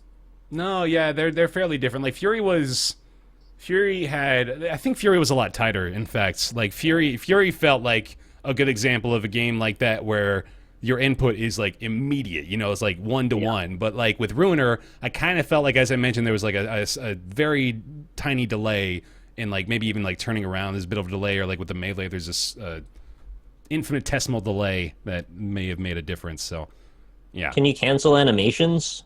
Because like sometimes that's what the delay is, and you don't really realize it at the time. But like an animation has to finish before you can do the next action. I couldn't tell you. I don't know. Yeah. I couldn't tell you either. I have no idea. Cool. Well, there we go. It's Ruiner. It's $20. It's on Steam right now. Nicholas, let's hear about Hob. All right. I'm going to try my best on Hob because it's a very strange game to define exactly. But Hob is the new game by Runic Games. They're the people who made Torchlight 1 and 2. And yes, I'm a big fan, so, take whatever bias that you will with Torchlight 2 that. is fantastic. Yeah. But I will say, regardless of the bias, I think this game is really good. So the general premise is I guess I'll just start you at the first scene because that's probably the best way to start off. So you're like this little character with a hood on. I don't really know if Hob is the character's name or not. It might be. But you have this like robot friend outside who looks like Bastion from Overwatch. He's like a robot looks like you'd have a bird perched on his shoulder. First thing I thought, yeah. Yeah. I mean, he really looks like Bastion. He does. And you're like going on this little exploration, looking around the garden, and then you realize there's like this gross corruption purple goop around everywhere, and it's not good. You don't want that. In any game, you never want corruption, right? That's always the worst thing. So you end up wandering about, pushing some platforms around, eventually end up on this little platform where you look and there's like this weird giraffe thing coming to like take a look at you, and you're like, oh, maybe I'll pet that. And as you go to pet it, then this nasty ass like purple flower comes and shoots a bunch of goop onto your arm and knocks you out. And then the robot friend comes over and tries to comfort you, and you see the corruption like spreading up your arm. And you can kind of guess what comes next. The robot has to amputate, unfortunately. So he actually selflessly gives you one of his own arms, and you wake up with a giant robot arm. And what that means for the game What he did is he just crammed it into the socket where your arm had been amputated. That's how it just works. Really just jammed it right in there, and it just worked. Technology's wild, man, but they figured it out. However it was that it worked. Your character can now punch stuff and use it to manipulate really big objects. And the general premise of the game, it's sort of like a steampunk-ish Zelda, where it's a big, not open world exactly, but a map that opens up a lot as you go, filled with some platforming, some dungeon crawling, some combat, but mostly puzzles. The game is largely, a bunch of set-piece puzzles with stuff in between them. And in the course of that, you will do some good combat. The combat's actually pretty fun. You have a dodge roll, a bunch of like dash mechanics, and a variety of ways to get around things. There's also a bunch of abilities that'll help with traversal that you'll unlock down the road. You find schematics that you actually end up going to a forge, and then you can equip the schematics as new power-ups later on. There's sword power-ups as well. It makes you just stronger in combat. Extra heart pieces. So again, very Zelda-like in that respect. And the general gameplay loop that I've seen so far, and I'm about 8 hours into it. The game might be very long. I'm actually not exactly sure. And don't spoil it if you know. I don't want to know. The gameplay loop tends to be explore an area to some degree, solve a bunch of puzzles on the surface of that area, unveil like a massive new landscape. And the best part of the game, by the way, in my opinion, is the unveiling of the new landscape chunks. They like shoot up from underneath the bottom of the ground, and they like bounce up, and then you see a bunch of stuff underneath, and then they settle even with the ground. It's like a bunch of puzzle pieces locking together. And if there's one thematic element that makes this game really satisfying, it's all of the mechanics locking together. Mm-hmm. I was saying people that are German seem to be able to relate to this game because it's like tuning a fine clock. Everything has this nice click clack, and then it locks. Nice. A very strange thing, but it's a tactile thing that I find very satisfying about it, and they tend to hit that point over and over again. But yeah, you solve a bunch of puzzles on the surface, you go underground, solve a bunch of puzzles under the surface, and then you kind of move on with a new ability to go to the next one. In the process of that, you might end up going backward a little bit and finding some new power-ups to kind of complement yourself later on. I've loved it so far. There have been some problems, of course, too, but no games without some problems. But largely, I've just really enjoyed that satisfaction that comes from finishing an area and seeing it all kind of come together, as well as the new power-ups and all that, too. Very pretty game. It's got a cel-shaded, well, maybe flat-shaded kind of art style to it. I don't really know how to describe it. It's very colorful, but it's not exactly, again, an art style that I've really seen done before just like that. And it's not exactly a top-down view. It's like a sort of three-quarters in perspective. And you're always facing a static direction facing in. So you're looking down at the player ahead of you. And there are times when that actually can be kind of a problem perspective-wise. The camera will shift slightly to one side or another, and I've missed a few jumps because of that. Like, I couldn't judge how far something was from another thing. I was going to say, this is kind of a good and a bad point for me. Like, they shift the camera Resident Evil style sometimes on you, where it'll be like you'll just have that standard perspective, and all of a sudden it'll take this cinematic shot as you go through this one particular area of the map. Yeah. As you're jumping around, you have to like kind of adjust quickly. But it does a fairly good job of handling it, I think, and I kind of like the cinematic value of that. My one thing that I was saying is it would be fantastic if you beat the game, you get to do New Game Plus and like Jack and Daxter style camera presentation, but I'm sure the assets wouldn't really work that way. It would just be nice. What was that? I don't remember what did they do with Oh, Jack and just Daxter? Being like a regular third-person action game where you could just move the camera with the right stick. Oh, right, yeah. Mm-hmm. I just feel like that would just work. Got it. Mm-hmm. Yeah. But I don't know. It works as it is, too. It just could be slightly tweaked. Yeah. I've noticed there's a lot of sequences as well where the ambience, and the game does have a soundtrack, but it's a bit quiet in some places. For a while, actually, I've seen it be quiet. And as you're just starting up the game, I had a little trouble like parsing what was interactable for a bit. Like, everything looked like you could manipulate it, and then you just couldn't for a bit, and then you eventually get powers that let you. But I didn't understand that there were things that were like not yet, but later. Yeah. Does that make sense? Yeah. Yeah, the language was not perfect, but it ended up being fine. Mm-hmm. What did you think about it, Bear? I don't have too much time. I've got like an hour and a half, 2 hours, I think, at this point. But it's been very impressive so far. And I didn't ever play the Torchlight games either. Apparently, I'm missing out on that series. Yeah, really good like ARPGs. Yeah, I was like, if you like ARPGs, Diablo style, like Torchlight 2, just play that one. Yeah, it's so good. I've definitely enjoyed the Hob so far as well. The art style in particular, like I love games that not only have this sort of unique appeal and aesthetic to them, but I noticed in particular, like they put a lot of effort into making the world feel lived in. I don't know if you noticed that, but like they just had such a great variety of fauna and foliage and critters, little animals that were running around all the time. Like, it felt like they all had their own lives going on in this place, and you were just kind of walking through it, which was the kind of thing that I really respect and appreciate about a game like this, is when they put those sorts of they pay that much attention to those details. Some of the critters that you run into actually kind of play a role into the game. Like, I don't know if you got far enough to know, but there's these little sentinel droids that have like one little glowing eye, and those are kind of part of solving some of the puzzles. Oh, that's cool. But okay. not for like the first 3 or 4 hours, maybe. Yeah. The game structure really opens up a bit. At the beginning, it's very closed in, and then it starts to really blossom a bit more. So I kind of wanted to ask a few questions about that, actually, because like from what I'm seeing so far, I assume that there's going to be like a pretty heavy puzzle element to it, right? So does it get mostly puzzle, yeah. Does it get fairly complex, or is it mostly pretty straightforward? They run the gamut. I mean, there's some that they're not incredibly difficult to solve. They take a few minutes to like try all the options until you see what they were going for. I think they're the right blend of being accessible but interesting. The one example though where I felt like they maybe went a little far was I got to this like an underwater area, not to say that you're actually under the water, but you like go You're under a swimming water around, area. right.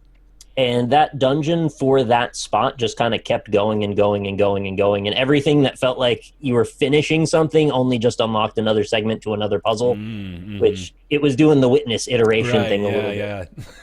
That's what I'm afraid of. Ultimately, it wasn't a big deal, and maybe that was the longest bit in the whole game, but I was just like, okay, I'm kind of bored of this dungeon now. I want to get back up to the overworld again, Sure. walk around and use some new powers or something. But Yeah. that was just a personal gripe. Yeah, and then I've been saying this quite a bit today about the games we're talking about, but the story in this one, like I really want to know what's going on with this world as well. And like I mentioned, like they've created such a captivating atmosphere in here, and the robot, well, Bastion is an interesting enough character combined with this guy. Like it's a cool little companionship that I want to know more about, and not to mention the like the origin of whatever is going on with that corruption, like you mentioned. Like it's a cool environment, a cool space that they've built to work with here, and the characters are like just cute enough and appealing enough to want to proceed with as well. So yeah, it's They take You the journey buy- approach. A Hob plushie. yeah, no, I would. Yeah, probably. So that's how you know it's a good character design. Exactly, it's marketable. Right. They don't actually speak any words to each other, which is, I know that's a thing Bear particularly loves in his narrative, right? Like Journey and Abzu and Yeah. But I think that's a strength in some cases. There's nothing to really trip over. The presentation is just right there for you. It's very open. See, at the same to time, read. though, I did have like kind of a negative opinion about the cryptic nature of Hyperlight Drifter. Like I was sort of not thrilled with that. But these aren't really maybe as comparable, I suppose. Like this. That game was like intentionally obtuse, though. Yeah. Like I don't think this or those other examples really fall into that as much. And like Runic has gone so far as to claim that they like Journey is a primary inspiration, and it's pretty obvious as well. So like that's more the direction they went with the storytelling aspect of this, and I can definitely appreciate that too. The other thing I want to mention too is the combat does seem to slide into becoming a bigger role as you get further into the game, and really? I think they based that in, like they paced it perfectly, because at the beginning you don't have enough going on as a character yet to do very complex combat. You pretty much just can hit stuff and like walk around. Right. But once you get a dash and you'll get another move that lets you kind of mess with the enemies that I won't spoil, it starts to open up as a few more options of how to deal with enemies, and the enemies get harder and harder, do more damage and take more damage. And I don't know if it continues on this trail as you get even deeper, and maybe it kind of levels out at that level. But I was kind of happy that they ramped it up a bit and made the combat a bit more prevalent, and not at the beginning. Mm-hmm. And the other thing is that in regard to the combat becoming more prevalent, you will die quite often, but there isn't really a whole lot of punishment for it, and they did it well. There's sort of like Vita chambers that show up like in BioShock. Oh, right, yeah. Whenever you hit a checkpoint, you just respawn at the last one you went to without really losing anything.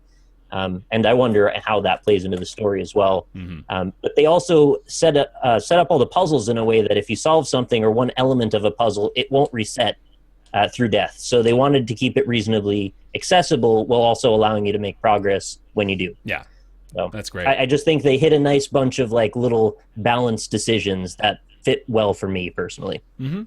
Yeah, I can definitely agree with that. That sounds like it's about the balance that I would hope for as well, at least in the puzzle portions.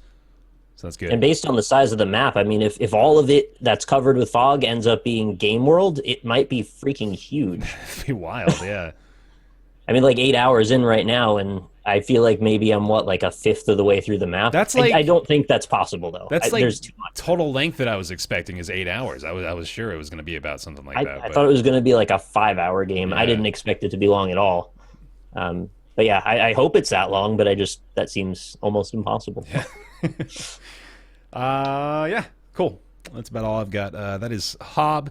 Just came out a few days ago by Runic Games. You can get Hob by itself for $20, or there's a Runic Games collection on sale at the moment if you're interested in playing Torchlight and Torchlight 2 along with Hob. That is a bundle for just shy of $60. Oh wait, no, just kidding. Sorry, that's my price. Let me get the actual bundle info for you here. I think I'd have to open it incognito, wouldn't I? Let me do that real fast.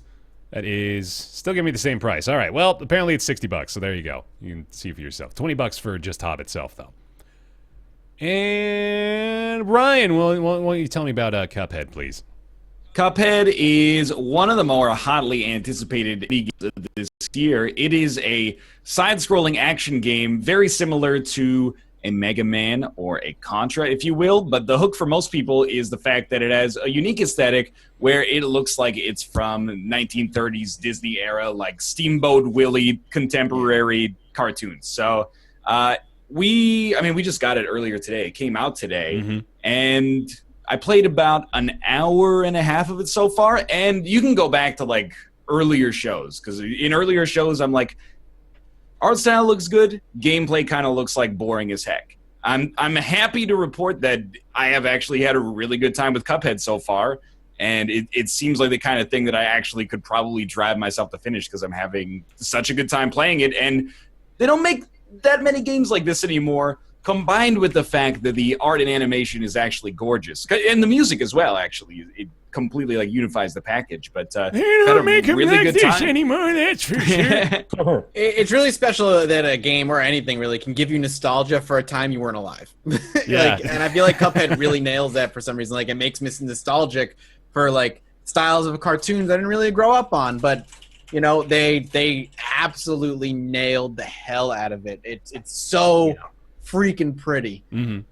They did not half-ass the theme at all. Every element of it is cohesive, so props to them on that. Like when we were watching trailers for it, it almost was hard to believe that, you know, that's gameplay, but playing it yourself, it's like, man, the animation is just, it's so fluid and crisp, and it looks like a cartoon. It's incredible.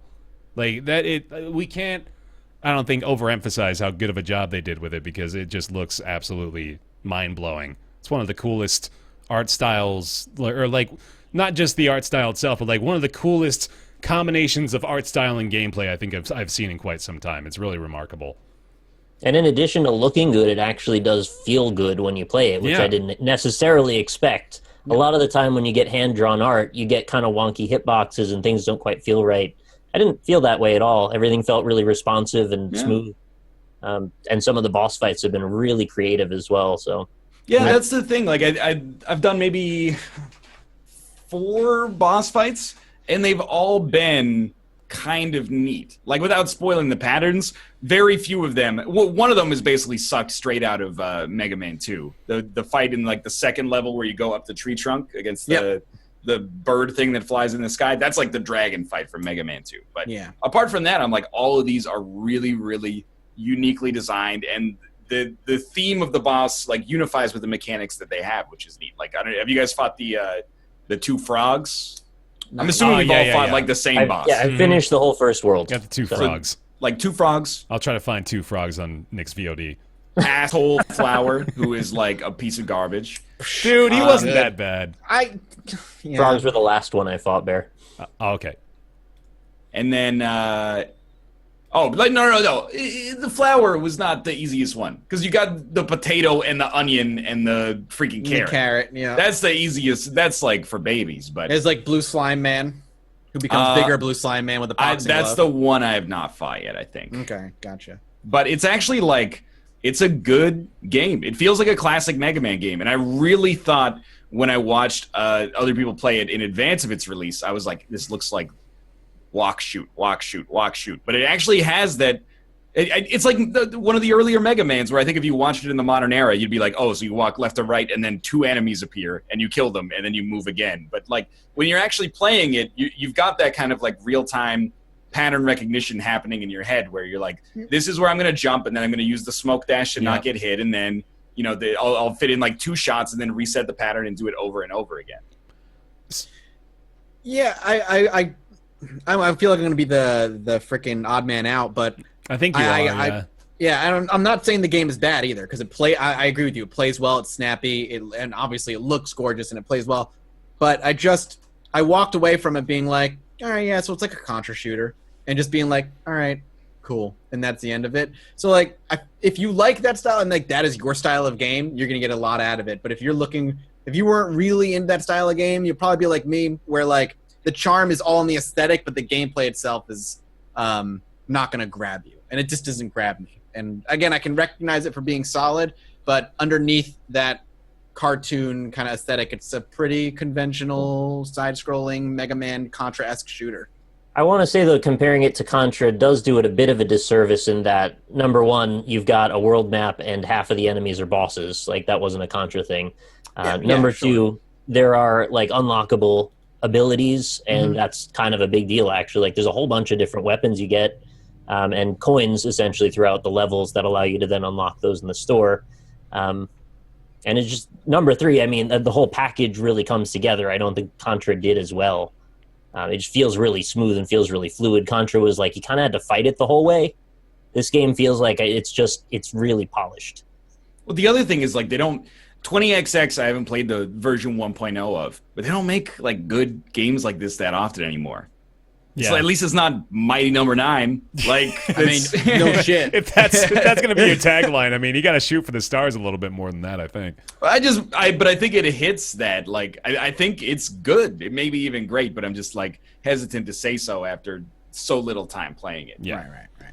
The thing I'm by far the most surprised with in my experience so far is the controls, because I was so sure it wouldn't be very satisfying, but it entirely is. Like, I feel 100% in control of what I'm doing. I rarely feel like I am not at fault for taking damage, which, you know, will happen a lot in this game. It's surprisingly challenging, too. Well, oh no, I guess it was kind of billed as, you know, the Dark Souls. Don't say it! Because I have a bone to pick, because that comparison is like, I would never, everything's nuanced, okay? Yeah. The closest I come to dealing in absolutes is when people call Cuphead the Dark Souls of platformers, because it's just a hard platformer. Yeah, no, it's not. Yeah. That existed, you know, the archetypical platform from, like, the NES and SNES era is already hard. Yeah. You know, it's just like, when people are like, it's the Dark Souls. If people say it's the Dark Souls of blah, I expect you to find your corpse and resurrect it and get gold out of it or something. In this, it's just hard. Like, you die sometimes. Yeah.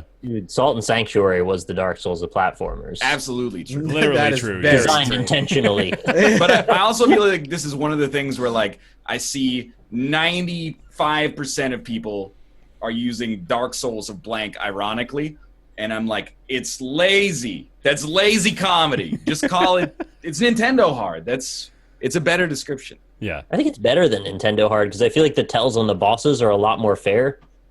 Nintendo games are just like, you died, so figure it out. This is like, you have a shot. Like, you'll probably screw it up, but we at least gave you the tools to work with to get through something. And there are a number of different strategic ways you can approach a level. You know, if you want to take the right weapon with you that really fits with a certain boss, that's an option. Right. Or if you want to take an HP up, that's an option. So, yeah, I definitely think it's better than just reducing it to, like, this is like a retro game. Mm-hmm. No, it's got, like, we talk about the aesthetic as though it, you know, we could almost consider it like a gimmick. Like, it's definitely not. Let me preface that at first. But, like, that's kind of the argument you can make as well. Beneath the art style, is there much to it? But like Nick was saying, like, it's really the way that they make everything work so well together. Like, it's very difficult, I feel, to have a great game, like, stand out beyond something as unique as the way it looks. And I think it actually has managed to do that. Like, it is, at its core, just like a really solid platform / side-scrolling shooter that happens to look really fucking cool at the same time. That's what they've got here. Yes. And that's my impression right now, is that this is like, it's not, I'm trying to think of how to describe it. It's like Mega Man 9 or 10. Like, they're milling from an earlier style, but also making it good. Like Shovel Knight. Exactly. Yeah, that's a perfect example. There's a lot of, like, NES, and some of them are great, and Nick is definitely more of an expert on this than I am, but there's a lot of, like, NES-inspired action platformers on Steam. My impression is that some of them are really great, like Shovel Knight, and some of them are kind of like, eh. This is definitely in the, from what I've played so far, definitely closer to the Shovel Knight end of the spectrum. That not only does it, like, look awesome, but it plays almost as well as it looks. It doesn't, it's not just an artificial veneer around, like, a gimmick, basically. Exactly, yeah. And I agree. I think it is as good as, or at least so far, Shovel Knight. All I'm saying is, like, for those of people like me who were never huge fans of that style of game, this isn't going to change your mind. It's just a very good one of those games. That's fair. That's all. Yeah, that's fair. I should qualify as well that having finished the first world, there's 3 worlds and a finale. It might be extremely short. Like I finished that in about an hour and 10 minutes. And it might get much harder, which could be frustrating, in which case I might end up changing my mind a little bit. But if it doesn't, and I continue to blaze through it, like it might be 3.5, 4 hours long. And would that be, how would you feel if that were the case? I'd be a bit disappointed because it's like, it's really exciting. I want to keep seeing more, but then it just abruptly ends. So, I guess Titan Souls did that to me a little bit. Oh, yeah. I was just so ready for that game to keep going and going, and it was, it's over. Sorry. That's my own fault for not, mitigating my own expectations. It's just, I hope that it's substantial, that's all. Luckily, Titan Souls did have a really cool ending, though. Yeah.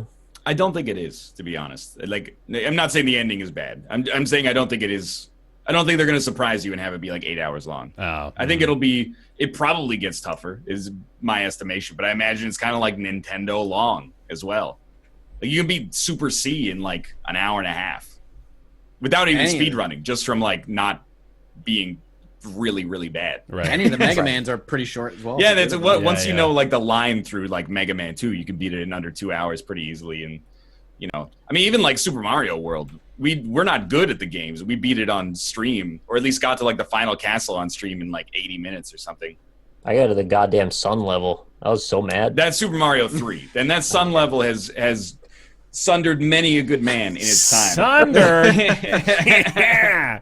But I wouldn't be surprised if it was like 3 hours long or 4 hours long. I also wouldn't be surprised if some people just never finish it, because I've seen a lot of people in the industry that are like, it's actually like fun but impossibly hard. And that's not my impression so far. But maybe it's because probably everybody here played a lot of platformers and action platformers growing up. Like, I'm not saying I'll never die multiple times on a boss, because that's already happened, but when I see people that are like, I'm struggling with the first level, I'm like, yeah, you gotta jump. Yeah. I did die 4 times on the first level. We're like inverted then, because the first level I beat in 2 minutes, and But then I sight read one of the bosses, so yeah, that fucking flower, I died like 5 times. and the flower is the one I didn't die to. See, that's crazy to me.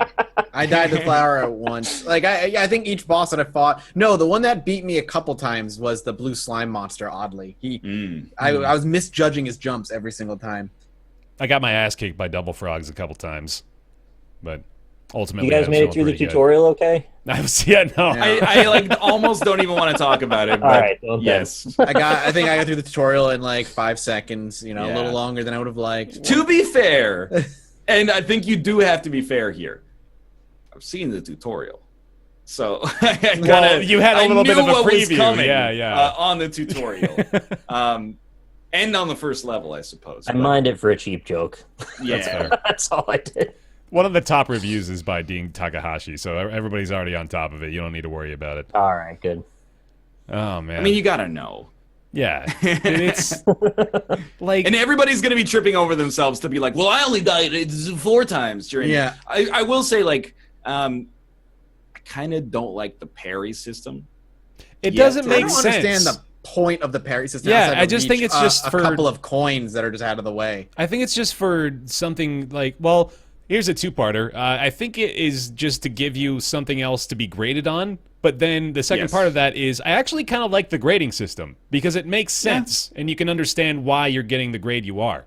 So that's cool too. The only time the parry has been useful from what again, first level only speaking on that, is to, like you said, to reach the coins that like are out of the way, and since there's a pink enemy you'll come by, you have to like jump and then use it as a double jump to get it to it. And then the flower fight, he could shoot a pink seed every once in a while. You could parry off that pink seed so it doesn't plant into the ground and sprout an enemy. You have to parry as well, like as Bear was saying, you have to parry 3 times per level to fulfill that criteria for the grading sheet if you want to get the highest rank possible. Chat saying it also fills super meter. But every time you parry, it gives you another card in the super meter as well. It just struck me as a gameplay mechanic they're going to introduce more in World 2 and 3. That's all. Probably, yeah. I just kind of, maybe it's just a learning curve thing, but I kind of wish it was attached to not a jump. Because I don't know about you guys, but it feels weird for me to like, let's say you've got like a low projectile coming. It feels weird to double tap jump super fast to get the parry like right after you take off. I'm much more of like a try to jump and then as you're coming down, hit A to time the parry. But sometimes, there's something that's coming in over top that makes that impossible. So I usually, and I mean, this is how I guess it's a decent criteria to give you a mark on, but I usually just like avoid it. Yeah. Yeah, it's just sort of an extra thing at the moment. But like Nick said, I assume it's probably going to become a lot more prevalent in the later worlds. There's an item you can buy in the shop also that auto parries for you if you jump into a red enemy. Yes. So that'll kind of take the edge off there. But then I have to get rid of my smoke dash. Speaking of shop items, I bought the homing shot, and I just sort of feel like, why ever use anything else? Because it just automatically hits everything. Am I alone in that? Like, it seems silly.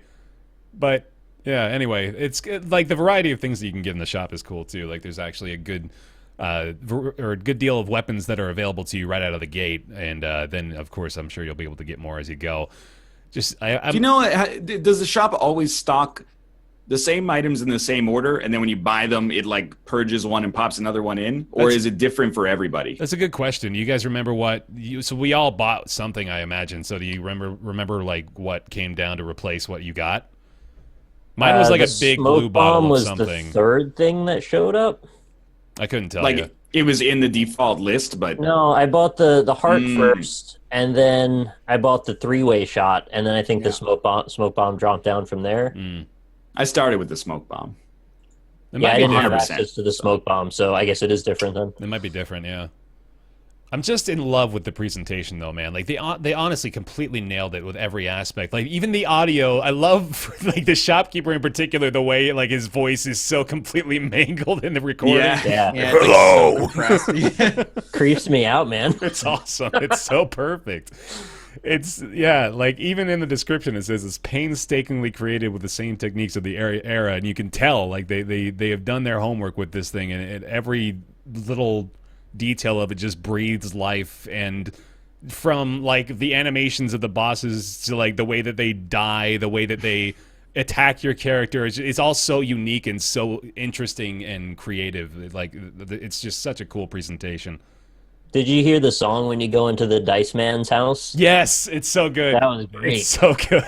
It actually had lyrics and everything. Yeah. Oh man, so I was shocked to learn what the actual story is, by the way. I didn't realize literally what happens here is you and your brother Mughead get into horrible gambling debt with the devil himself, and therefore must go collect the souls of the damned to return to him. Like it's actually like kind of classic cartoon when you think about it, really. But I guess that's 30s cartoons were fucked up. Yeah, dude. Actually, like the one complaint I have about the style is, I don't know if you guys experience this, but when you start a boss fight, it like flashes 2 or 3 times like really bright and really quickly, and I'm like, I'm not photosensitive at all, but I kind of found myself being like, ugh.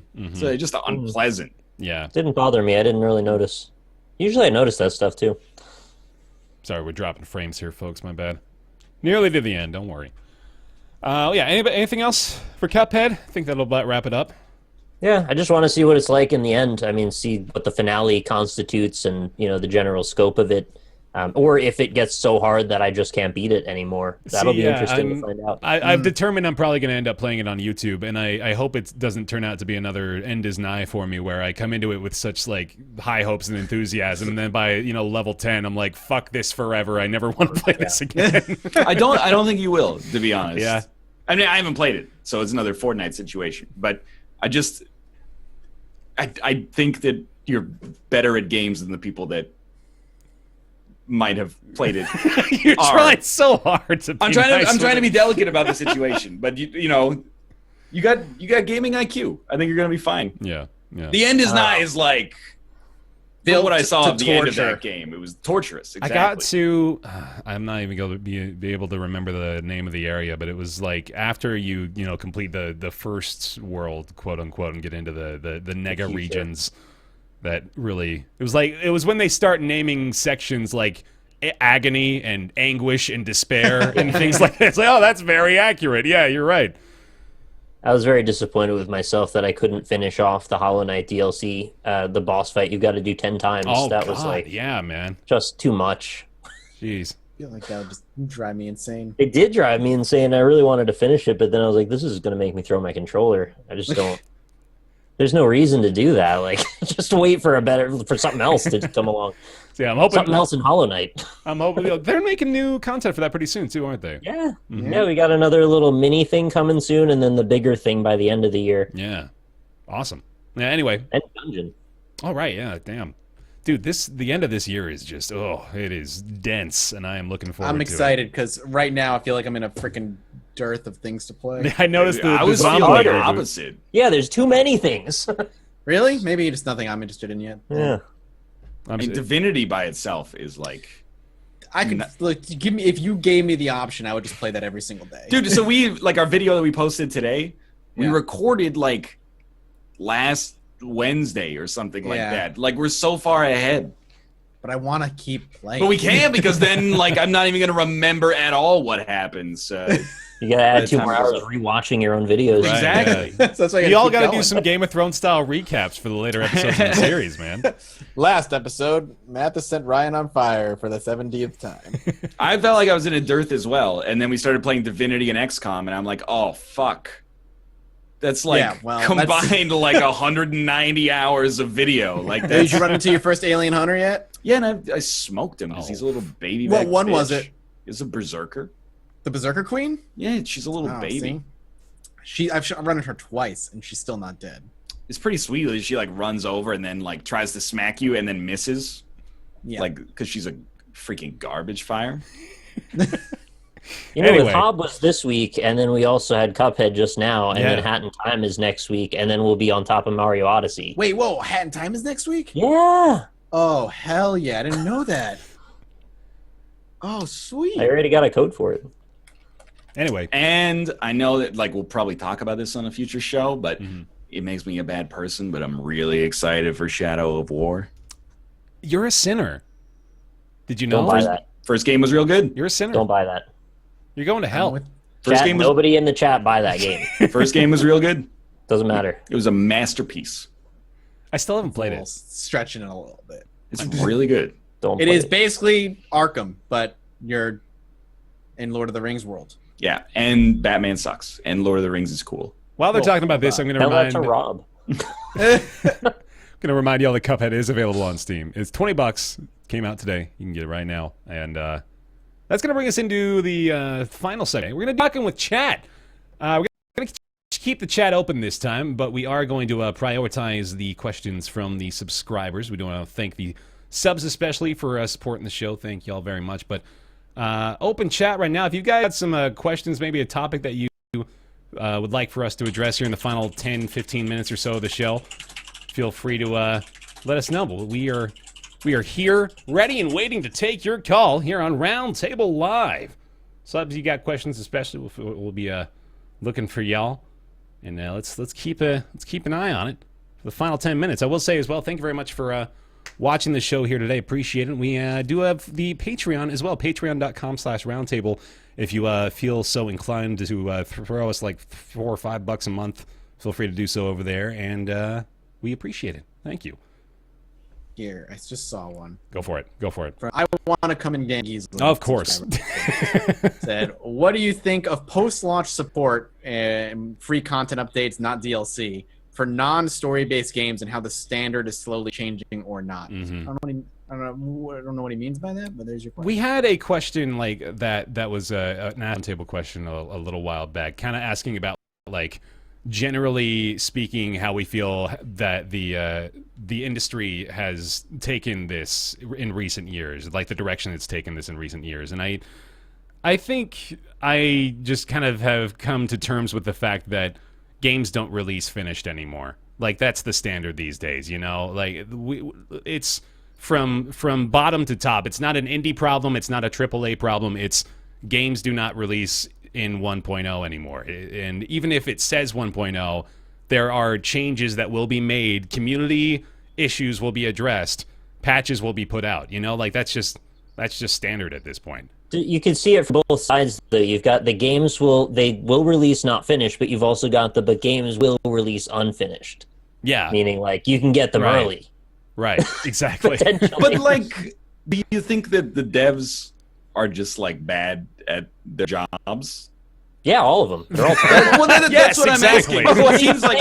It seems like the sentiment is like these days, developers don't even bother to release finished No, products. see that like I thought I had said that, but like the thing is they have to respond to the community's requests. That's what I'm saying is like they're not able to release in 1.0 finished fully anymore because there will be things that they don't realize could be changed or addressed or improved or optimized that they'll only get as a result of that like massive test as a result of putting it out in the player's hands. I do feel like that's just kind of how it has to be now. Because you can't ignore those things. That's what I'm saying mostly is like if you get a bunch of reports from players that say like, oh, X is broken, will you please include that fix in the next patch? And you're like, no, the game's done. Like we finished it. That's the version that you need to play because that's the finished one. That would be stupid. Like of course they're not going to do that. Going back to like the 90s, games launched broken and buggy all the time, and especially in the PC era. I have a few games where the way they handled that is instead of sending patches out on the internet, you'd have to order out like a disc that would get sent to you. You would then download and it would patch your game for you. Yeah. So like releasing broken or unfinished or buggy games has been around for decades. It's just now we're in an era where you could just it'll auto update and you don't have to think about it anymore. As back then they'd have a postcard and be like mail in blah blah. I think one of my SimCity ones, I have ones that has like a 30-page like booklet of all the things to do before playing the game because of known bugs of like in the game, and like the discs that come along with it are 3.5 floppies that patch it. So like it's been around. That's happened for a long time. Right, yeah. Vaping Kiwi, thanks for the sub, buddy. Appreciate it. Asks, when's the next Tournament of Shame? What might it be? Oh, buddy. Teaser. We're not going to spoil it for you, but keep your eyes peeled. Oh, Yeah, that's possibly like within the next 2 weeks. Hopefully. That'd be fun. Yeah. We got another one for let's see. Oh, here we go. Sen Vermillion wants to know, what do you think it would take to get more than one of you to play a fighting game? I play them already and just bought Killer Instinct today for PC. Two things. Yeah. One, a fighting game that actually teaches me the intricacies of a fighting game, and not just a tutorial that says, "Here's a combo, repeat it." But I want the game. Nick genuinely telling you just to get good. That's a great highlight of the show today. And I hear Killer Instinct actually does that really, really well. Is that it like teaches you kind of the intricacies of what makes fighting game. Because other than that, I'm just a button masher, and the game just tutorials in fighting games are just like repeat this combo 7 times. Good job, you did it. I want more than that. What you need is Arc System Works games, because they all have technical stylish mode, which means you can button mash. Excuse me. And it makes it look like you're good at the game, but actually you're just mashing all the buttons, and you can get away with that for a while. Oh, you want to actually be good at it? Yeah, like I want, and I hear Killer Instinct's tutorial is like actually a really good fighting game tutorial that teaches you like the intricacies of fighting game. But the other thing is I'm gonna get into fighting games with the new Dragon Ball Z Fighter coming out. I also want to mention I played the demo of that new Pokemon fighting game on the Switch. It's so good. It's not right? bad, yeah. Like I was thinking It's that so could be good. like it's approachable too. It's really not that complex. It is very approachable. So maybe that one. I thought it was a pretty good time. It's kind of a design thing. Like I don't have a specific piece of feedback, but they need to make losing more fun and less shitty. Because How? I played 15 to 20 hours of Super Street Fighter 4 Arcade Edition. I think that's the exact specific SKU. And I played the training mode, and I good at like a couple of combos I could send out, and I played the campaign mode or whatever you call it, and could beat the medium AI. And then online, I just got shit on over and over. Yeah. Everyone in chat's going, learn to lose. It's not about being a sore loser. It's about like you go in for like a high punch, and then they unleash this combo on you that takes off like 30% of your HP. Like the learning curve is like flat and then a cliff in a lot of games, not in all. But like that's what I need, and I agree with Mathis and Nick. Accessibility. Like I played a lot of Persona 4 Arena. Like that was kind of like my jumping in point, and that had the stylish mode essentially, where you could just auto combo. It wasn't good enough to make you beat good players, but two bad players could play against each other and have fun because it was based pretty much just on positioning and timing. By the way, someone in chat just said he went online after only 20 hours. Well, there's your problem. That's the reason. What's the minimum? There's such a barrier to entry on a lot of fighting. Don't listen to them. All you have to do is play with some people that are around your skill level. It's not that hard to figure that out. You get a community set up. You play with your friends. Everybody has a good time. Sometimes you win. Sometimes you lose. To play online, though, is I like... actually really like watching streams of like Wednesday night fights and the Level Up Smash Live. stuff, right? Well, Level Up Live in general, they do Street Fighter, they do a bunch of this stuff, and I like watching like Street Fighter and like hearing them talk about all the technical stuff's going on, like the thoughts that are going through their head and the back and forth. And like when I pick up a fighting game, like X X X X X X X X please Y X X X. Like I want to be able to think like they do. Like it sounds like when you're good at a fighting game, it sounds like it's a chess match almost, where you're constantly like poking and prodding, trying to figure like one little area to open up. But when you don't know the language of a fighting game, it's a messy button match. Fighting But games... the great thing is there's so many characters. So even if you're really good at one character, I could play Ryan in Blaze Blue with a character I've never played. It would almost be like we're playing at equal level. No, but no, it's not. Okay, you want to know how to burst? If I get close to you, you can burst and knock me away, and then you get a bunch of free shots in But potential. you have like 600 hours of combined series experience. Like I know you think that I could just pop in and have a chance, but like that's not in my experience how fighting games work. You don't give yourself enough credit. It's not that bad. I think you don't give yourself enough credit.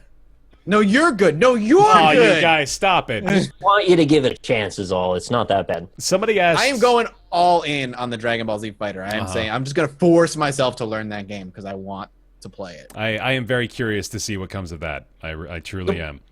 The problem with online fighting games is I agree. If you can get a group of people that are all around the same level. If I can find a bunch of shitty Street Fighter players and I could be the best of the shitty players, I have so much fun playing Street Fighter 4. However, online, everybody my skill level or worse wash out if they have any self-respect. Because they just they play and they lose for literally like 4 to 6 hours straight. And they go, I could be doing something else with my time instead of just willfully making myself miserable. And then that's the two roads diverged in the wood, I should say, where like some people wash out and never come back, and then some people are like, I'm going to begin the long and noble task of becoming actually good. Yeah. Sorry, I missed the actual person who asked this. Somebody in chat a few minutes ago was wondering if Persona 5 is still up there for my game of the year. Totally is, and I can justify that by saying one thing: I put 110 hours into it, and it's a JRPG. So that's like threshold right there for me. You still need to go play Divinity, Perry. I do. I really do. I think I owe it to myself at this point. I saw GameSpot gave it a fucking 10 out of 10, so that's pretty crazy. Oh, Sandspikes, thanks for the cheer as well, buddy. Appreciate it. I think that'll do it here for our hookup. Thanks, guys, for the questions. Appreciate it. We're probably going to be doing this quite a bit at the end of the shows here, so feel free to have questions prepped for next week's episode, and we'll do our best to answer those here at the end for our Talkin' with Chat segment. Sounds like fun. And that's going to do it. That's going to wrap it up here for Roundtable Live. Thanks so much for tuning in, everybody. We appreciate your time. Appreciate you following the channel here, twitch.tv/Roundtable Podcast. We're on Twitter @RoundtablePC. And again, I want to mention thank you very much to those Patreon supporters over on patreon.com/Roundtable. I want to give a quick shout out to the subscribers here on the channel as well today. I want to thank you very much. That includes Rob Bobberts. I want to come in Dan Giesling. Thanks for the 9 months in a row, buddy. Psycho, Quicken, Crocky, Quick Ken. Lou Bega Loves Uncrustables. Great name. Bergland, Von Guter, Saucy, Dr. Benton Quest. Thank you guys very much for the subscriptions here today. And thank you very much to our Patreon supporters at that $20 tier and above. Thank you guys very much for keeping your support alive over there on patreon.com/roundtable. He says, desperately attempting to stall for time as he loads this list up. It includes Julian Alvesgard, Jonathan Graham, Scotty119, Ricky Grist, Stephen Aoki, Metadata Studios, Sihoa, Zero Thomas Games BR, Jamie Tinsley with a dance number, James Peed, Penn Gillette, Jakar Sampson, Peter Sinnison, Oren Saltzman, Ellis Spice, lots of S names on there, Michael Bush Larson, Colby Klein, TJ Majesty, Greenlight, John Kalchik, Tots Tawal, Chaos, We Know the Game and We're Gonna Play It, Theorist, Kolnar, Mediocrities, Brizzle Brit, Positron, Mythscare, Eric Schooley, Justin. Thank you guys very much for your support over there on patreon.com/roundtable. And thank you all for being here yet again. We'll be back. We're all here next week, right? I think so. Okay. Yeah, sweet. Good stuff. We'll be back next week, same time, same place. Friday at 3 p.m. here on twitch.tv/Roundtable Podcast. Thank you for watching, and we will see you next time. Goodbye. See ya. Later.